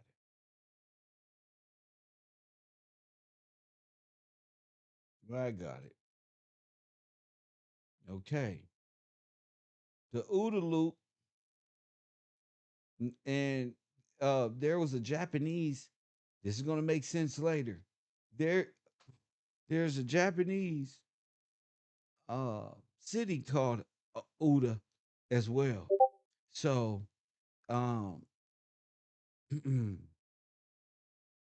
I don't know if Sad want to call in so he can bring his clarity up, and I would love to go over what he wants to discuss about it. All you got to do is send me a text message if so, sir. Otherwise, I will be headed that way soon as I finish here. Okay. So if you see here at the front, it say Uda Shimane. That's a Japan city. Okay. Observe, orient, decide, action. Observe, orient, decide, act. Decision, hypothesis, with the disorientation. Do you understand? Okay. All right. Let's look at the map so I can break this down. Because I know over here y'all probably looking like, what the heck is that over there? Let me transform and reset the transform to a whole page so the class can see the whole graph it's using here. Okay. That boy Kev Cole. I'm teaching, man. I gotta teach the family, man. All right. As you can see here, observe, orient, decide, act. Observe, orient, decide, act. Now, I want you to understand from a psychological perspective, this is the process of what they call problem, reaction, solution. The people who cause the problem wait for your reaction and they offer the solution. Is what the thing, what the brother was trying to say, right? Which is true. That's on the surface level. Okay, there's more. That's a excuse me. That's just like McDonald's, without understanding that they make McDonald's burger, fries, McNugget. It's all type of things in McDonald's. Is the point of what I'm making. There's a whole process to the fact that it's McDonald's. Okay, so this is the process. Okay, observe, orient, decide, and act. These are all words that you should have a definition for. You should already be mentally thinking, I got to get the definition for those. One of the words in this is orient. The term orient, observe, decide, and act all must be accounted for, especially when it's all taking place at the observe, right? Input, guidance, and control is at the observational point right here. You feed the person or the human being observed into one of these orients in which is fed forward into a decision hypothetical. So think of it like the Monte Carlo theory. They come up with all these Monte Carlo method where they come up with different things, different outcomes, all hypotheticals expunged upon deeply in great thought. So whatever the choice is, it will be disoriented and in a controlled situation.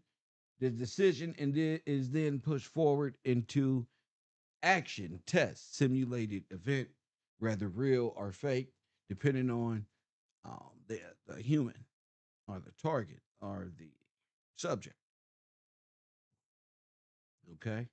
But it all starts with its environment. Will the individual realize its environment? What will it do?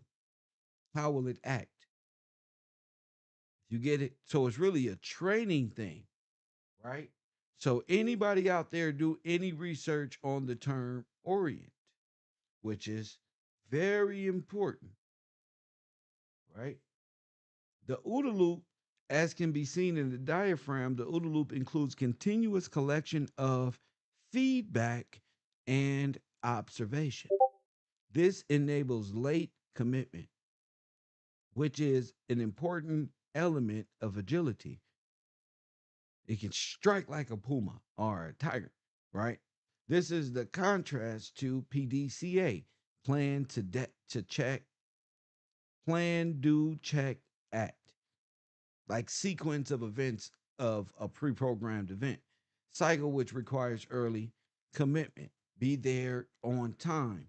With the OODA loop, things happen, and you got to be able to make up for the things that happen outside of the orient process. It's kind of like the movie what's that movie where they can open doors and shit? The damn, they can bounce in and out of paradigms. Shit, I forget what it was. It'll come to mind. It wasn't Minority Report. It was like something else. But yeah, disorientation, orient, orientation, orient. Anybody? All right. In law and business, the OODA loop has become an important concept in litigation, business, and what else? Law enforcement. Management, education, military strategy, cyber security, and cyberware, according to in cyberware. According to Boyd, which was back then, decision making occurs in a iterative cycle of observe, orient, and decide, act. An entity, whether the individual or an organization, that can process this cycle quickly, observing and reacting to unfolding events more rapidly, and or more effectively to an opponent, can thereby get inside an opponent's decision cycle and gain the advantage. The OODA loop can be applied. That was just a lawful situation, but it can also be applied in financial analysis as a framework for managing information flow and making investment decision under uncertainty. The framework was also had been examined in innovation management research, with which has explored its application at individual, team, and organized level. Jamie Dimon, chairman and CEO of JP Morgan, has said he uses the OODA loop in scenario evaluation. Press one.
Yeah, yeah.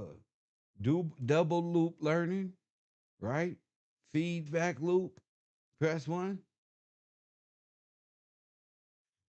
Let's go. Let's go. Cycle loop. But one thing, situation awareness. All right. Okay.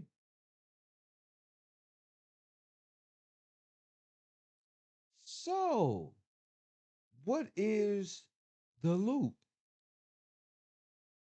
This is going to be good. This is going to be good. Hold on. Let me get this definition real quick. Be right back.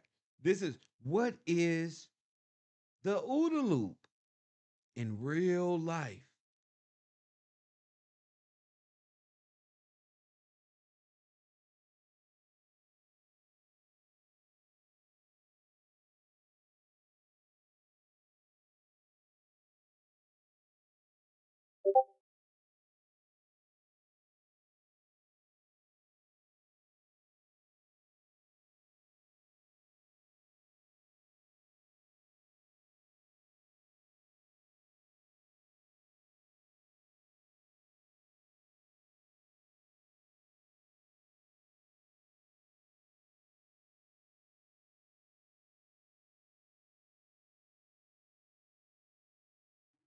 Said, you're absolutely right, sir. Well, well, let me tell you something, y'all. Said, look at what said just said. Said just said the OODA loop process. The OODA loop is AI. It is the mind of artificial intelligence. hmm It is the mind of artificial intelligence. Now, observe, orient, decide, act. You don't see the key word that's missing? Palantir.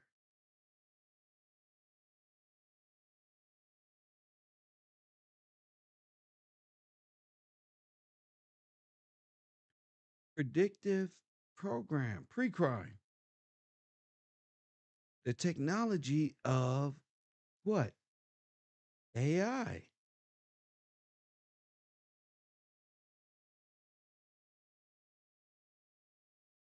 You know what that means?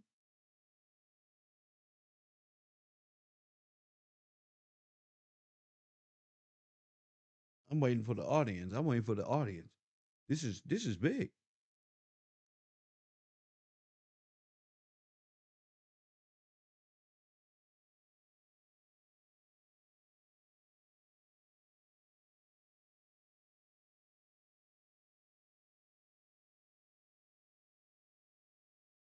This is the mind of artificial intelligence.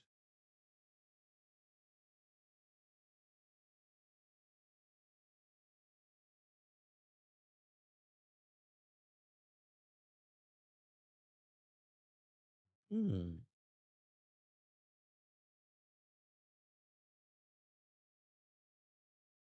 The whole system is running off of the OODA loop processor. We were able to catch the time in history in the historical accord. This is a replay.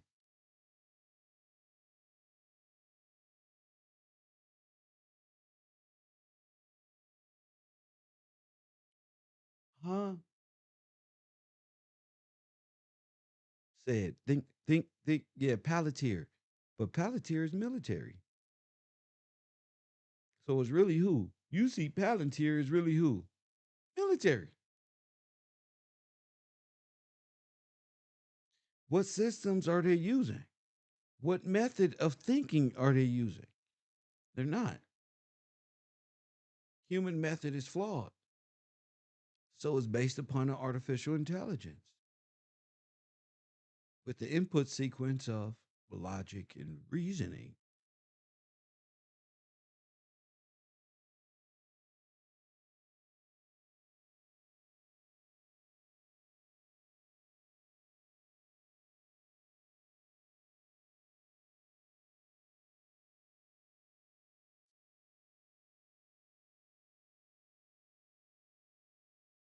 Okay. So I got the word orient. Orient, rising as the sun. Hence, you get Oriental flag, the rising sun. Orient. You get it? Orient. 3. The bright, shining, and glittering as orient pearls. Right?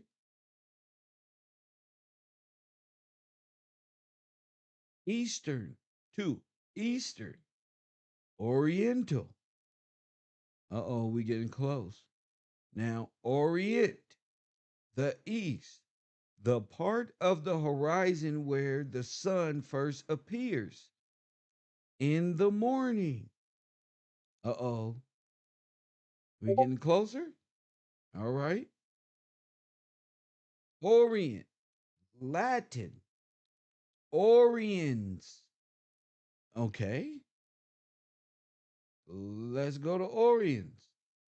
Oriens, Diocese of Oriens. Okay, the morning star. Oriens, in parentheses, demon. Oh, oh, oh, you thought they just eat seaweed? And you, no, demon.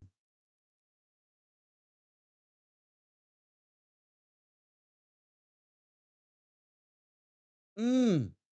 Mm. Mm.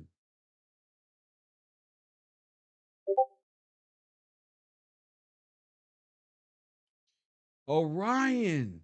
Orion. The star. Y'all busted. The morning star.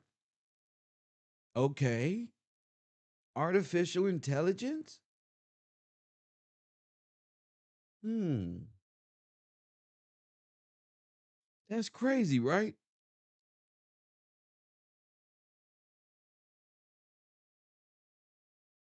Hmm.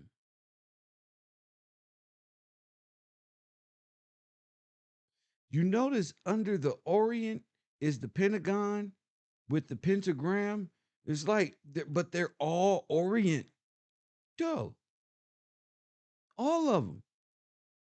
Asiatic or Aryan or Byzantine Empire. It's right there.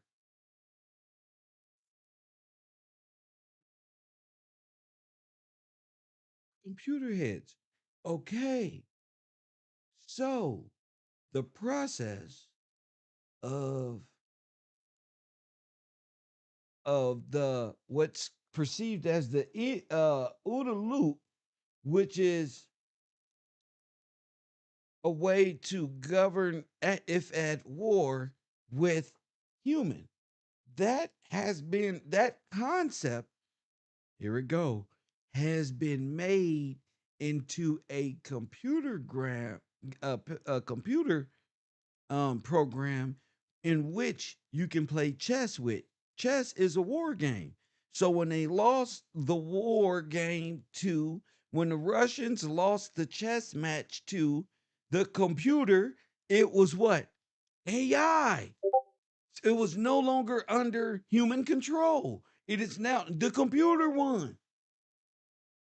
So everything came under the power of the program of what was programmed as OODA loop, as a system of governance. You can't combat it.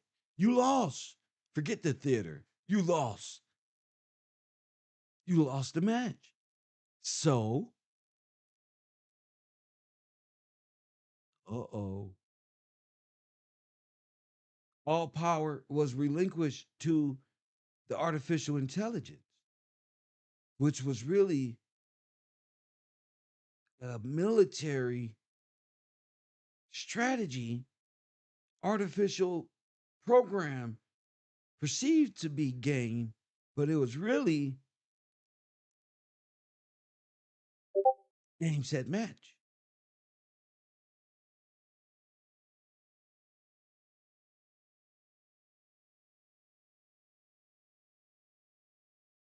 You've been under,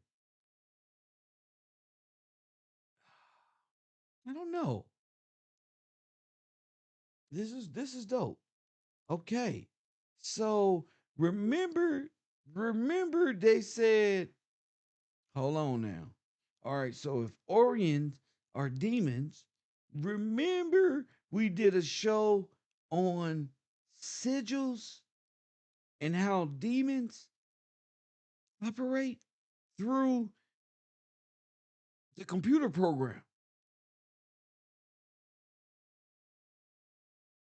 Well, the computer program mainframe is the OODA loop.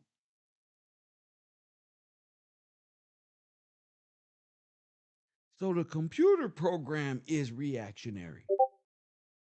Ding.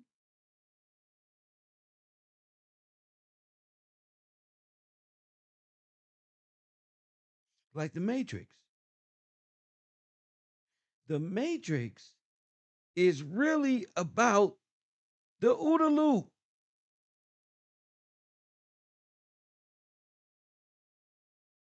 And it's about the reality that the OODA loop is on. Neo realizes the loop. So in chess, here we go. Break it down, Kev. So in chess, I'm going to give the humans This is what make legends, nigga. I'm finna let the humans win. Okay. So in a game of chess, the OODA loop used, how did it win? Well, it logic. Motherfucker probably, damn Russian probably went after the queen. However that game played out, that's one of the most likely scenarios when the queen is captured. Okay, play the OODA loop out in real life. Ever since the white man got the black woman under her control, Neo has been stuck in the OODA loop. In the fucking womb, in the Matrix. So, if you watching the movie The Matrix, the black woman, oh my goodness, the black woman created the Matrix for you to have a false sense of choice. In order to create the anomaly, who restores balance or whatever that scenario is. But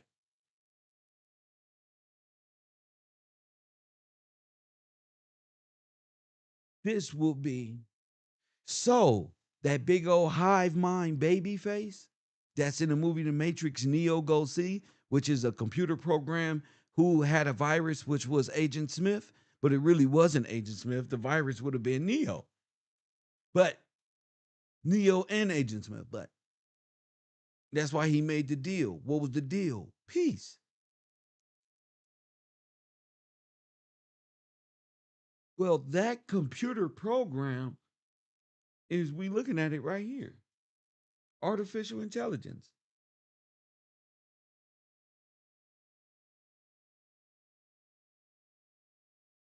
And they've been under demons and the Morning Star this whole time.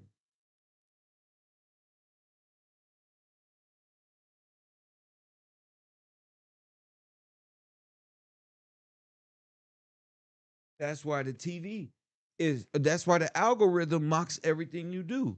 That's why it's laughing at you. Well, that ain't why, Palm Beach Pete is moving around. It's just acting stupid. That's the system glitching out. But they glitching out. Venus, come on now. Orion, Arian. Come on, y'all. It's the same thing. It's the same thing. Sindane said scenario evaluation. Very important.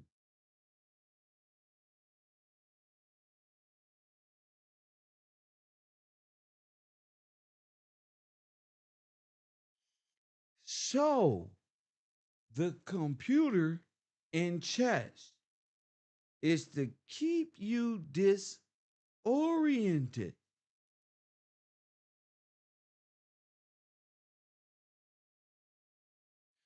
So you never have clarity.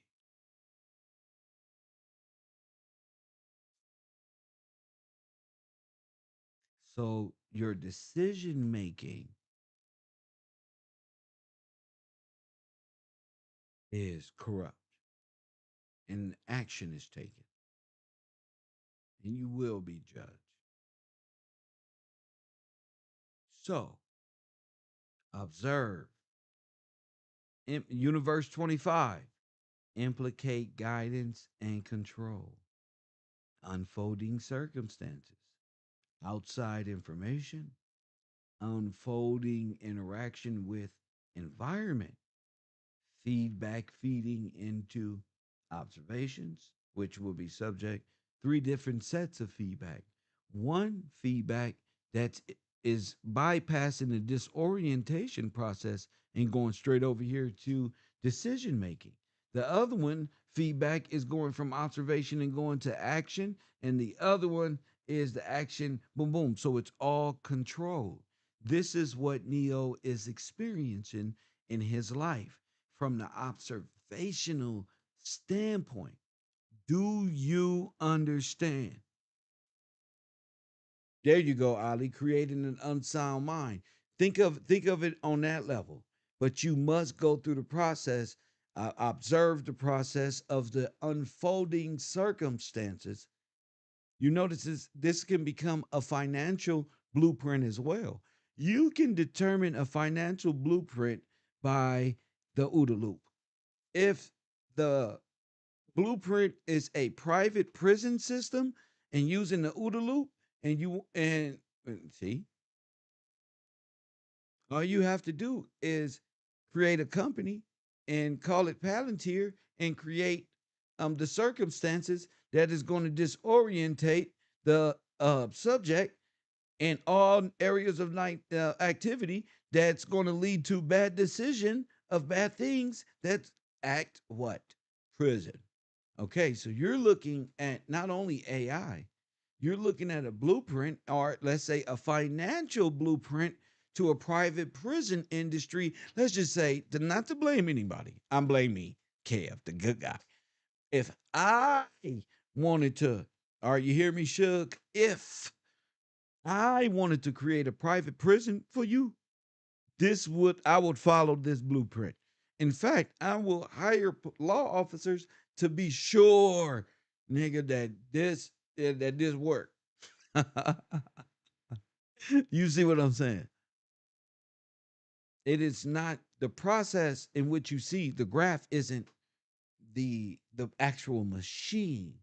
Okay? Understanding what the loop is, you will understand the graph and the mechanisms in which it takes that the person himself goes into the disoriented state alone. Amen.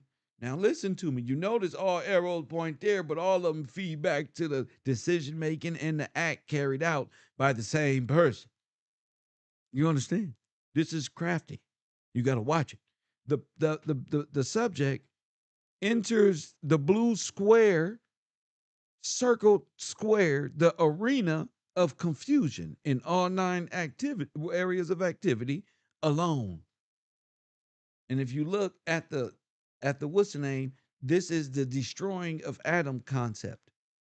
This is their alchemic psychological destruction of you because you're in that alone. You're going to face it alone in a disoriented, unlawful state. You understand? Okay? And you're going to decide red or blue, square or circle. In that state, you're going to do something. You may not. You may make it out. But let the numbers reflect. They're babies. I don't want them driving around and they're babies growing up with these odds and robbing me or my grandmother. Hence the 94 crime bill. If you can use the disoriented individual as a statistic to pass law and set the precedents for the destruction of the black family, then the black family is disoriented. No, they're not evil. They're disoriented. They don't know who they are. Why? Because they've been subjects in MK Ultra, which they just declassified and entered that space. Non compos mentis. Amen. They can't mess with me. They knew I was coming and they hate that. So the decision making skills for all people in prison, in Universe 25, I'm gonna call this the AI Universe 25 private prison, the unseen black and brown genocide in America. How artificial intelligence is a white supremacist program, a white supremacist AI program is infringing on our rights as citizens of America. Hit the like button and subscribe. So, in the disoriented state, this is many levels. You notice here in disoriented, you're under the observation of uh, uh, civil, and penal code sent down from the Justice Departments of America. Hence, since you're disoriented, you need somebody to care after you, right?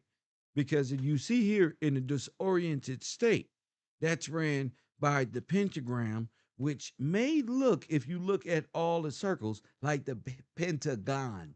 The pentagram is in the pentagon.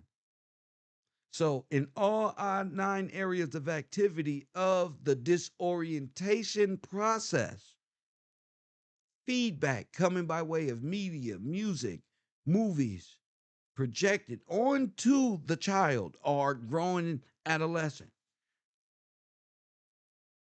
You see, that's all coming from Hollywood, which is ran by this, which is a disorientation process of the mind. So you are disoriented. You're there. I mean, you can still exist disoriented, but the laws to you, you understand them a little bit. That's disoriented. Okay? Your decision-making skills, Crips and Bloods, are governed by that's like your action or your decide to act. But your decision-making skills is coming from a disoriented state. Press 1 if you agree.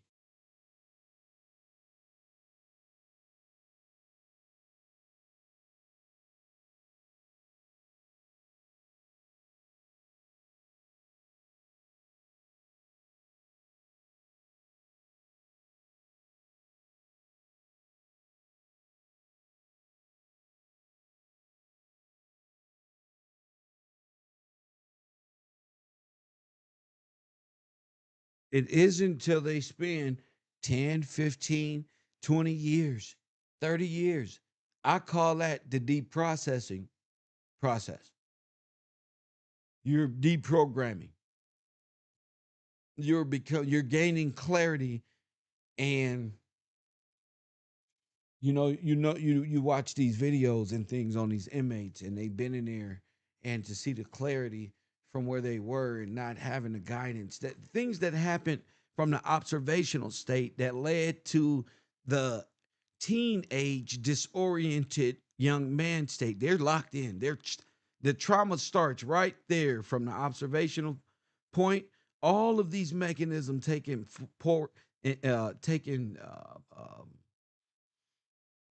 hold of an individual. If you look at a timeline around 12, 13, 14, you understand they begin to enter the cell or the box or the disoriented state.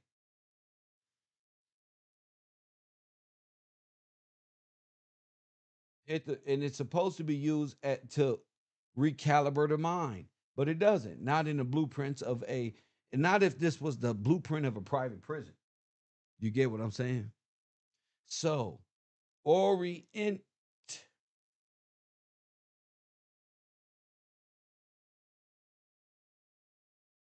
Okay. And the action, of course, is then seen in the program here. It is a test, but it's not a test when the enemy is is a human. So what Joe Biden was basically doing in the 94 crime bill was using, that's why he say he's the king of AI. He is AI, remember? He said, why would he say that? Because that's the basis on what program was used to enslave African Americans.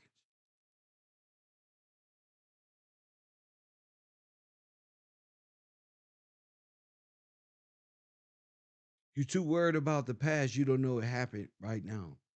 You think that it's happened 2,000 years ago and all of this stuff. No, that's a prophecy book, and many generations have passed. And trust me, you are right on the cusp of the next one.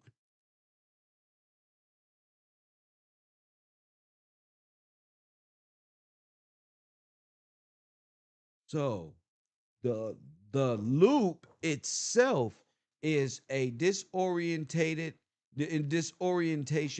process. What do I call it? It's psychological. It is built to alienate you from your land and to have no memory of it.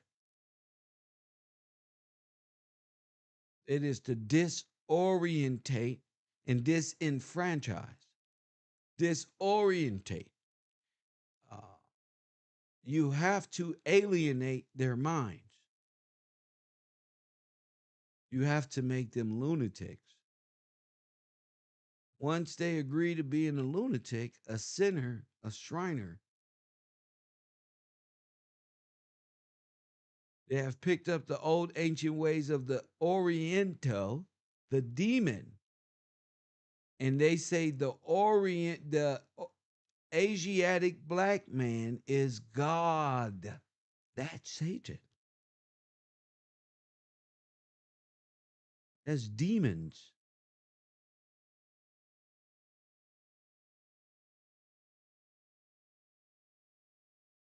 Now you're demon possessed and legally lunatic so that they can take and make themselves indigenous Indians using your name. You notice nothing in the world say nothing about these Asian people. They always out the way. You see, you just be blaming a white man. It's it's a disorientation of your people. The mindset.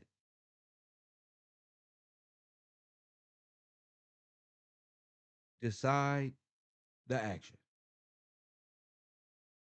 That's what they're using against you. But that's the law. That's the law anyway. So the plan is to get you disorientated and get you committed to deciding that you're going to do whatever you want to do and commit the most atrocious acts on this earth. You see? It's the law. So you were psychologically bred disorientated since kindergarten. Hello? Your innocence.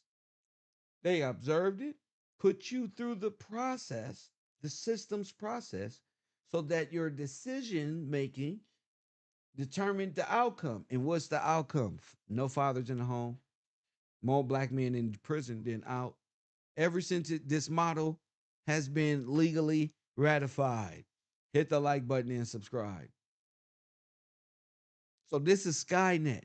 This is Terminator. This is the computer chip that was created in the Skynet with the black man. Brother one, this is the computer chip. This is the process of the computer chip. This is the thinking mechanism process of artificial intelligence.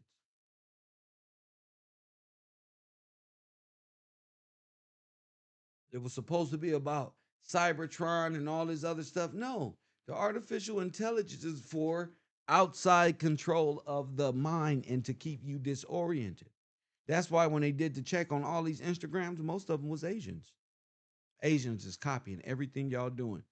People is looking in their smartphones and can see, they can TVs, they can see Asian people looking at them. As if them people over there is looking through this black screen, mimicking and copying and watching like Orients. You see? Yeah, I'm not going comic book with you. I'm staying right here. This is real. Why wouldn't they backmask technology?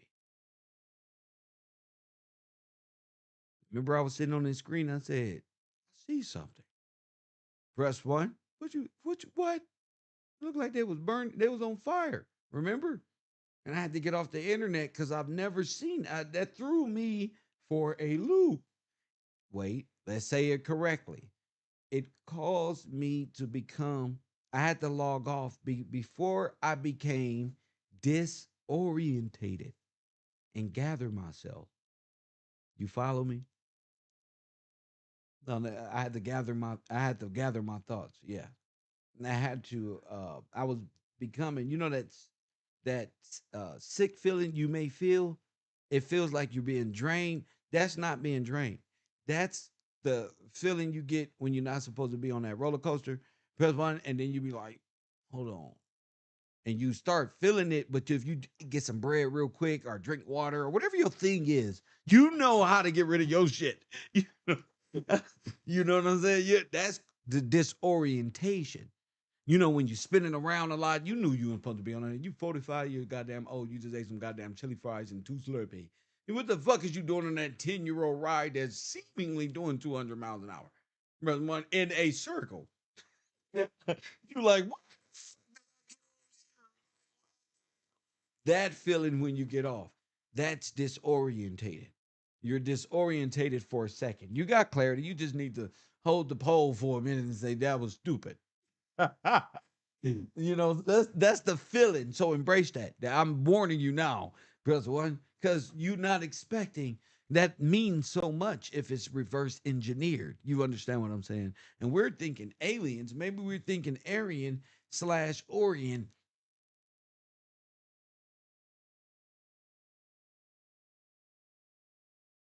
Orion. Remember on um what's that movie? Uh-oh, Kev gone now. What's that movie, Men in Black, where the cat had the universe around its neck? And what was the universe called? Orion. And they been probably symbolically telling us, hey, this is that one.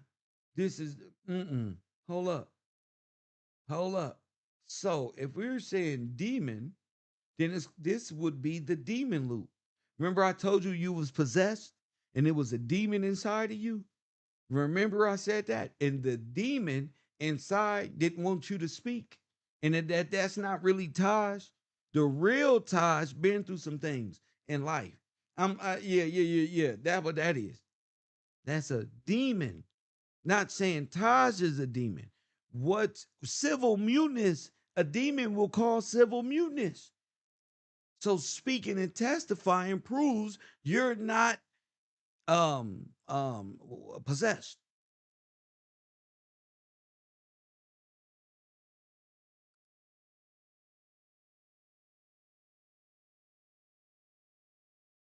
So it's a mental, and remember I told you this is a mental thing. Being possessed, a demon possessed is a mental thing, not a scary the little thing that they illustrate or anybody illustrates for that matter. It's mental. And it causes you to become a lunatic once those seeds is planted from that tree. Once you grab from that tree, you become disoriented. Press one. You like a drunk person talking and cussing at God, and you did it. Hit the like button and subscribe. So we're just disorientated. Universe 25. Put through a process that AI uses and that 94 crime bills need to validate government spending. That's why California is the biggest jail place. You see the feds come and they said California got is fraud country. The whole state is full of fraud. That's because everybody in jail, and they just smudging numbers at the. When you put everybody in jail, you gotta blame it on them. Press button, blame everything on them niggas. Well, the feds know niggas don't pass bills to do shit like this. That's why they always get in trouble. They're like, wait, Big U in jail. Hold the fuck up. Right? The first thing the feds want to know is how did Big U get a contract to be funded with our shit? Our, that's the state. Yeah, he going to prison. He's a bad person. He's a terrible person. You ain't saw the movie Friday? That's how the state was with the federal government. You ain't saw you ain't never saw fucking Debo? And the Fed said, no. Yeah. We heard of Debo. We know the guy G14 classified. We know him. He told us all about Debo. First of all, And if you want to know what that means G14, Chris Tucker, Feds, Debo, LA County, State. You don't get it. That's on you. Press one, make up shit. I'm a snitch. I know all this stuff. Well, you know what I'm saying? Just whatever you fuck you want to bring up. I'm just smarter than you. And that's what they have failed to admit, that I have more courage. I'm not smarter. I have more courage to not be possessed. I can be possessed too. Fuck it. Press one, I said fuck it. I can get fuck it. And I get quiet too. But see, gotta testify. God, I don't want to testify no more. I don't need no more ass whoopings that make me say, I testify. And testify and come from ass whooping. When your parent give you an ass whooping, you gonna tell the truth because you ain't being honest. You ain't never thought about that? Okay, you about to get an ass whooping. That's judgment. Ah, spare not the rod. Press one, and God ain't gonna spare the urge every parent. Spare not. It's only so much only much breaking of the law they can do. When the judgment of this belt get to them, or whatever judgment look like to dad, or the father. Press one, whatever it is. I don't know. I ain't in your life, but I can say, man, it'll straighten you out. It'll straighten you out real fast. See, you ever notice little boys that punch a woman in her mouth? Press one, they don't care. Little baby's head, but they don't care. Pow. Shut up. Bam. As soon as dad leave. When dad is in there, the little boys and girls is angels. That's why most of these mothers be going crazy, because they like, how the fuck these little kids switch up like that? It ain't switching up. That's dad. The kid didn't switch up. That's dad. Oh no, he play rough. Brother, what? That's how you gotta be. All right. So observe, orient, decide, act is a program. It's a psychological psycho, which is psychology, logical, which is logic and reason processes merge into it's their form of logical made into technology. Okay. And the technology is primarily used to enslave black people, to keep them under control. Not control because they gonna wake up and do bad things. No, these are some of the most productive motherfuckers the world has ever seen, and they believe in God differently than everybody else. And it's gonna catch on, and we ain't gonna be allowed to do bad things because we're gonna be convicted. See, nobody the motherfuckers just want to be able to do bad shit without being judged. And that part of the game is over. They can't, oh, Epstein died. No, he ain't. Get Palm Beach Pete too. Get his ass. Just because he looked like him. So what? You think God is gonna sort him out? No. Step on them. That's the problem. They just laugh in your face, think they can shapeshift. And they said Epstein was a shapeshifter. This nigga said, no. My name Palm Beach Pete. Cause what? Yeah, it's a demon, brother. Satan is a trickster. That nigga look like he's a Satan. He look like a reptilian. Brother's one with a Halloween mask on, ain't even around the whole head. You can like see the full demon through his holographic projected face. That nigga said, hey, brother's one, I'm Palm Beach Pete. Get the fuck out of here, Palm Beach Pete. That's you not psychologically fucking me up this time. I don't care. And you notice when I stopped caring about Candace Owens, I stopped caring about all this shit. Here comes this nigga.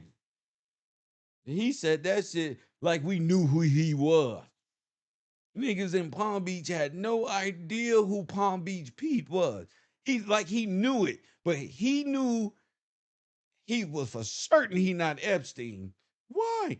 Because he's Palm Beach Pete. And if you hang around white people with money at the Palm Beach or near sailboats in the California or any of these states where the sun come out, that's one, you gonna notice that's the dorkiest shit they be doing and shit. Yeah, no, that wasn't me. Me? Karen and Kevin walking up. That was you. Where my wallet at? And they rich got a sailboat. Me? Are you looking for Douglas Muskowski? No, I'm Muskowski. Douglas. I'll show you my ID. That's how good the Satan is. Press one, this nigga got two last names. Oh, God damn. Now you feel bad because you know he did it, but he got a logical, reasonable, and that's where he wins, man. That's where the fuck his white ass wins. He wins with artificial intelligence, man.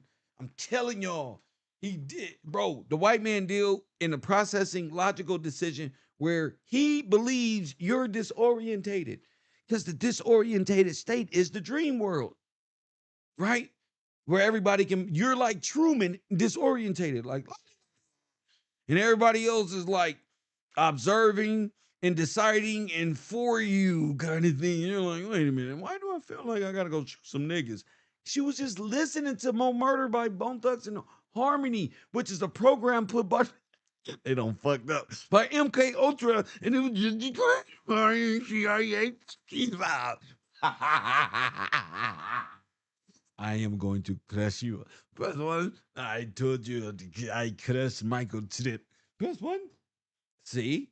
Now all the Moors wear the hats with the pentagram and the pentagon on their head, but it just mean monkey. Monkeys and chimpanzees are disorientated. Yes, they come and go, but they cannot govern themselves. Come home, my Moorish brothers. Come to daddy. Press what? I'm just playing with y'all, man. I'm smart as shit. I just let y'all know. You know, there's another higher scientific divine knowledge. I know you use your map supremacy. I know. But there's a higher. There's one. There, that's all. I just had to make it known. I really love you. You can keep the hat, man. Yeah, you can keep it. Okay, you're gonna be working at McDonald's anyway. But you can keep it anyway. I'm just playing. Horrible joke. Anyway, horrible joke. I should have said that. They're gonna hate me now. Oh, I'm so emotional. Anyway, that's their disorientation wearing off. So do you understand the process of how I'm over here? That's why I say it be like, man, Professor talk too much shit. But god damn, what the fuck he be saying be so right. But nigga, I didn't join the Discord. You sent me like he don't know. Well, press one. Here we are, my brother. Press one. I like to thank Sid for this because I read this and I said, oh, I can't believe it. I can't believe it. Here it is. It's a process. This is the loop. And what makes you disoriented? Here it go. Belief in the celestials. When you see the planets and stuff as gods, that's a part of the disorientation process. Horoscopes, disorientation, not aligned. All of these different practices of man, of corrupt man and woman, gets played on by AI to keep you in the womb, which was created by the black woman, of course, who created the illusion transmitter. Well, the illusionary world, where you remain a child and she remains over you. And verse one, she's the man. Why you think the oracle dealt nothing with children when you came to her house? Those weren't real kids. They was adults, bro. The black woman devised a plan to make you feel good. She the one who made the matrix comfortable to give you false sense and illusion of choice. There is no choice. If you eat from that tree, you will die. And any fruit on it, because it's going to lead to your disoriented state. God knows. Do you understand? Press one, and you will be under their jurisdiction. I told you God was a man. You will be under their jurisdiction. I can't help you if you choose to be Oriental. But if you come under the Republic of George, that's what's going on. George is his king. You rejected the king to become disoriented, which led to your captivity, serving other gods. What God? Well, in a disoriented state, celestial, Jupiter. You made a religion. They made a religion, Catholicism, in a disoriented state in which you pay taxes to, and you wonder why Israel and Rome is built. Also, speaking of Rome, Orient is Rome. Speaking of Rome, this is charade. Orient is Rome. That's why they're all Romans. They're all Orient. You get it? This is not to hate nobody or my words itself is judgment. So I can't take it back. This is the truth. This is not to hurt your feelings or say any individual. When we live in a world where everybody disoriented, trust me, you did well. You did well. You fought strong, Jeff. Lots of great knowledge. Even myself, I'm in the tank. All right, time to excel. Time to go there. Said jumped. Said got on the goddamn roof today and said, I'm and jumped off. He gone. Where the fuck did he go? What you call them people who jump off of buildings and got that parachute? They just gliding around every goddamn where, and then they go right back up and do it again. I said, look at this shit here. Boom. So don't be afraid to jump. Trust me.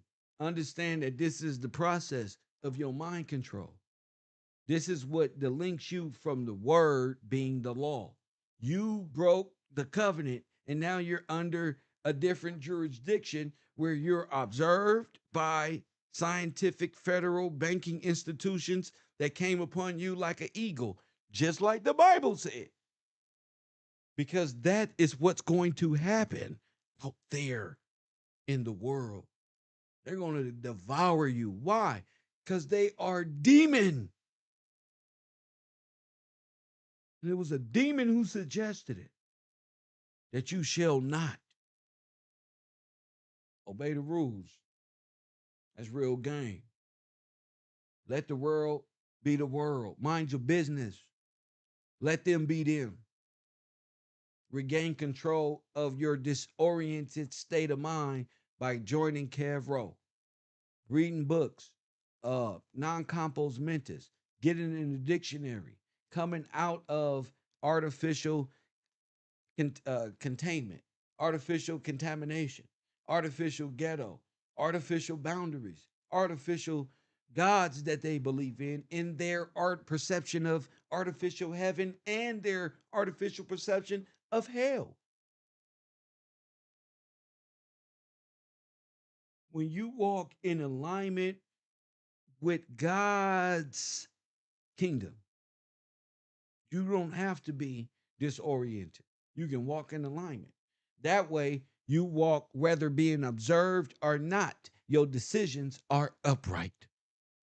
And you spend less time in disoriented mode and thinking of bad things when that's what exists, disoriented. What Nip say? Get you some money, you're going to feel better. Your stomach won't hurt. Poverty and your stomach hurting leads to crime. You'll be less what? Disoriented. That's why I tell everybody, so I don't get disoriented, hit that cash app. My cash tag is Gills Gang. Everybody here need to put $1 up in there so I don't become disoriented. Shout out to y'all like how I threw that in there. Boy, shout out to Brian King. Blessings with that $10 contribution, and Amanda with that hot dub to the king. Shout out to y'all. Making it happen here in the dead world of the metaverse where we bring life to artificial intelligence. And now look, bots. Why you think I be beating up the bots? Why you think? Say it. Pay attention. Say it. This was gonna be dope. Why you think I be doing the bots like that? Because they coming from the OODA loop. That's why. So now you know about it, and now we can talk about it in a more predictive way because there's movies you gotta watch. You gotta go watch The Matrix again and think of it like you're coming into knowledge of the OODA loop process, which is mental.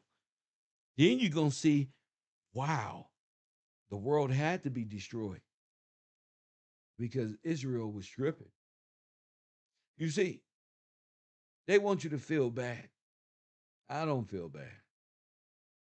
Press one. You see, what they tell Neo, he always gonna choose the same. Press one. He gonna do what he did. But that was predictable. Neo was predictable in the movie. The real Neo is not predictable. He grows every day. The real Trinity grows every day. the real this one, and the real that one. Shout out to Royal Purple for believing in the footsteps of this journey. Thank you with that $100 contribution to my program. I love it. Yep. So we're gonna keep talking about this, and we're gonna talk about it in a way that's not discussed, because this is their king. This is the logical and reasoning. This is law. This is the sting of the law made into a computer chip, if you're looking at it correctly, because that's what's governing over you. That's what's tipping the scales. That's what's tipping the scales. They never thought from a disoriented state you would ask,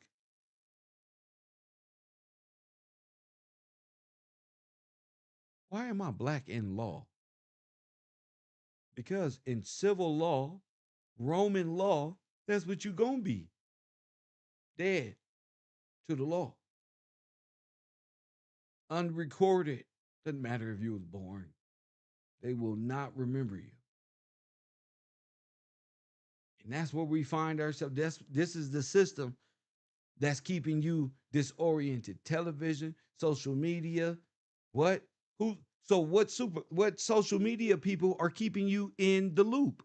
Candace Owens, there's no even reason to fight artificial intelligence. Let artificial intelligence make their scripts. They run out of things. They never thought this, ever. They don't have a script to override this. They can talk about MK Ultra and that's cheap. Talk about 9/11, why don't you? This here, come on, this changes worlds. So which one of you will do your research on this and help change the world? See tomorrow news today. Watch its reaction in real time. It's boring when I do it by myself. But as a collective, it's fun. I'm at the house, I get the report, I'll be like, yeah, anyway, I got a race. You know what I'm saying? I'm about to go buy a new video game. This is getting easy at this point. No, yeah, I don't want to be easy. Now I'm putting more. So all the individuals are going to have to pay attention within this is the topic. Okay, this is our class. All right. I didn't know really how to run our university last year, and the year we were freestyling like a motherfucker. All right, but how does the this loop work, and how is it supposed to work? How does it work? How you see it working? And that's in a disoriented state and a oriented state. Okay. So if it was if you're disoriented, how does this artificial structure keep you there? And that's a beautiful thing. Shout out to y'all who tune into this program. I am so hungry. I'm so hungry at this moment, but I am coming back. KevRow University, take a break. Wow. This in itself, this the mainframe to artificial intelligence. This is the mind. So you can't beat this.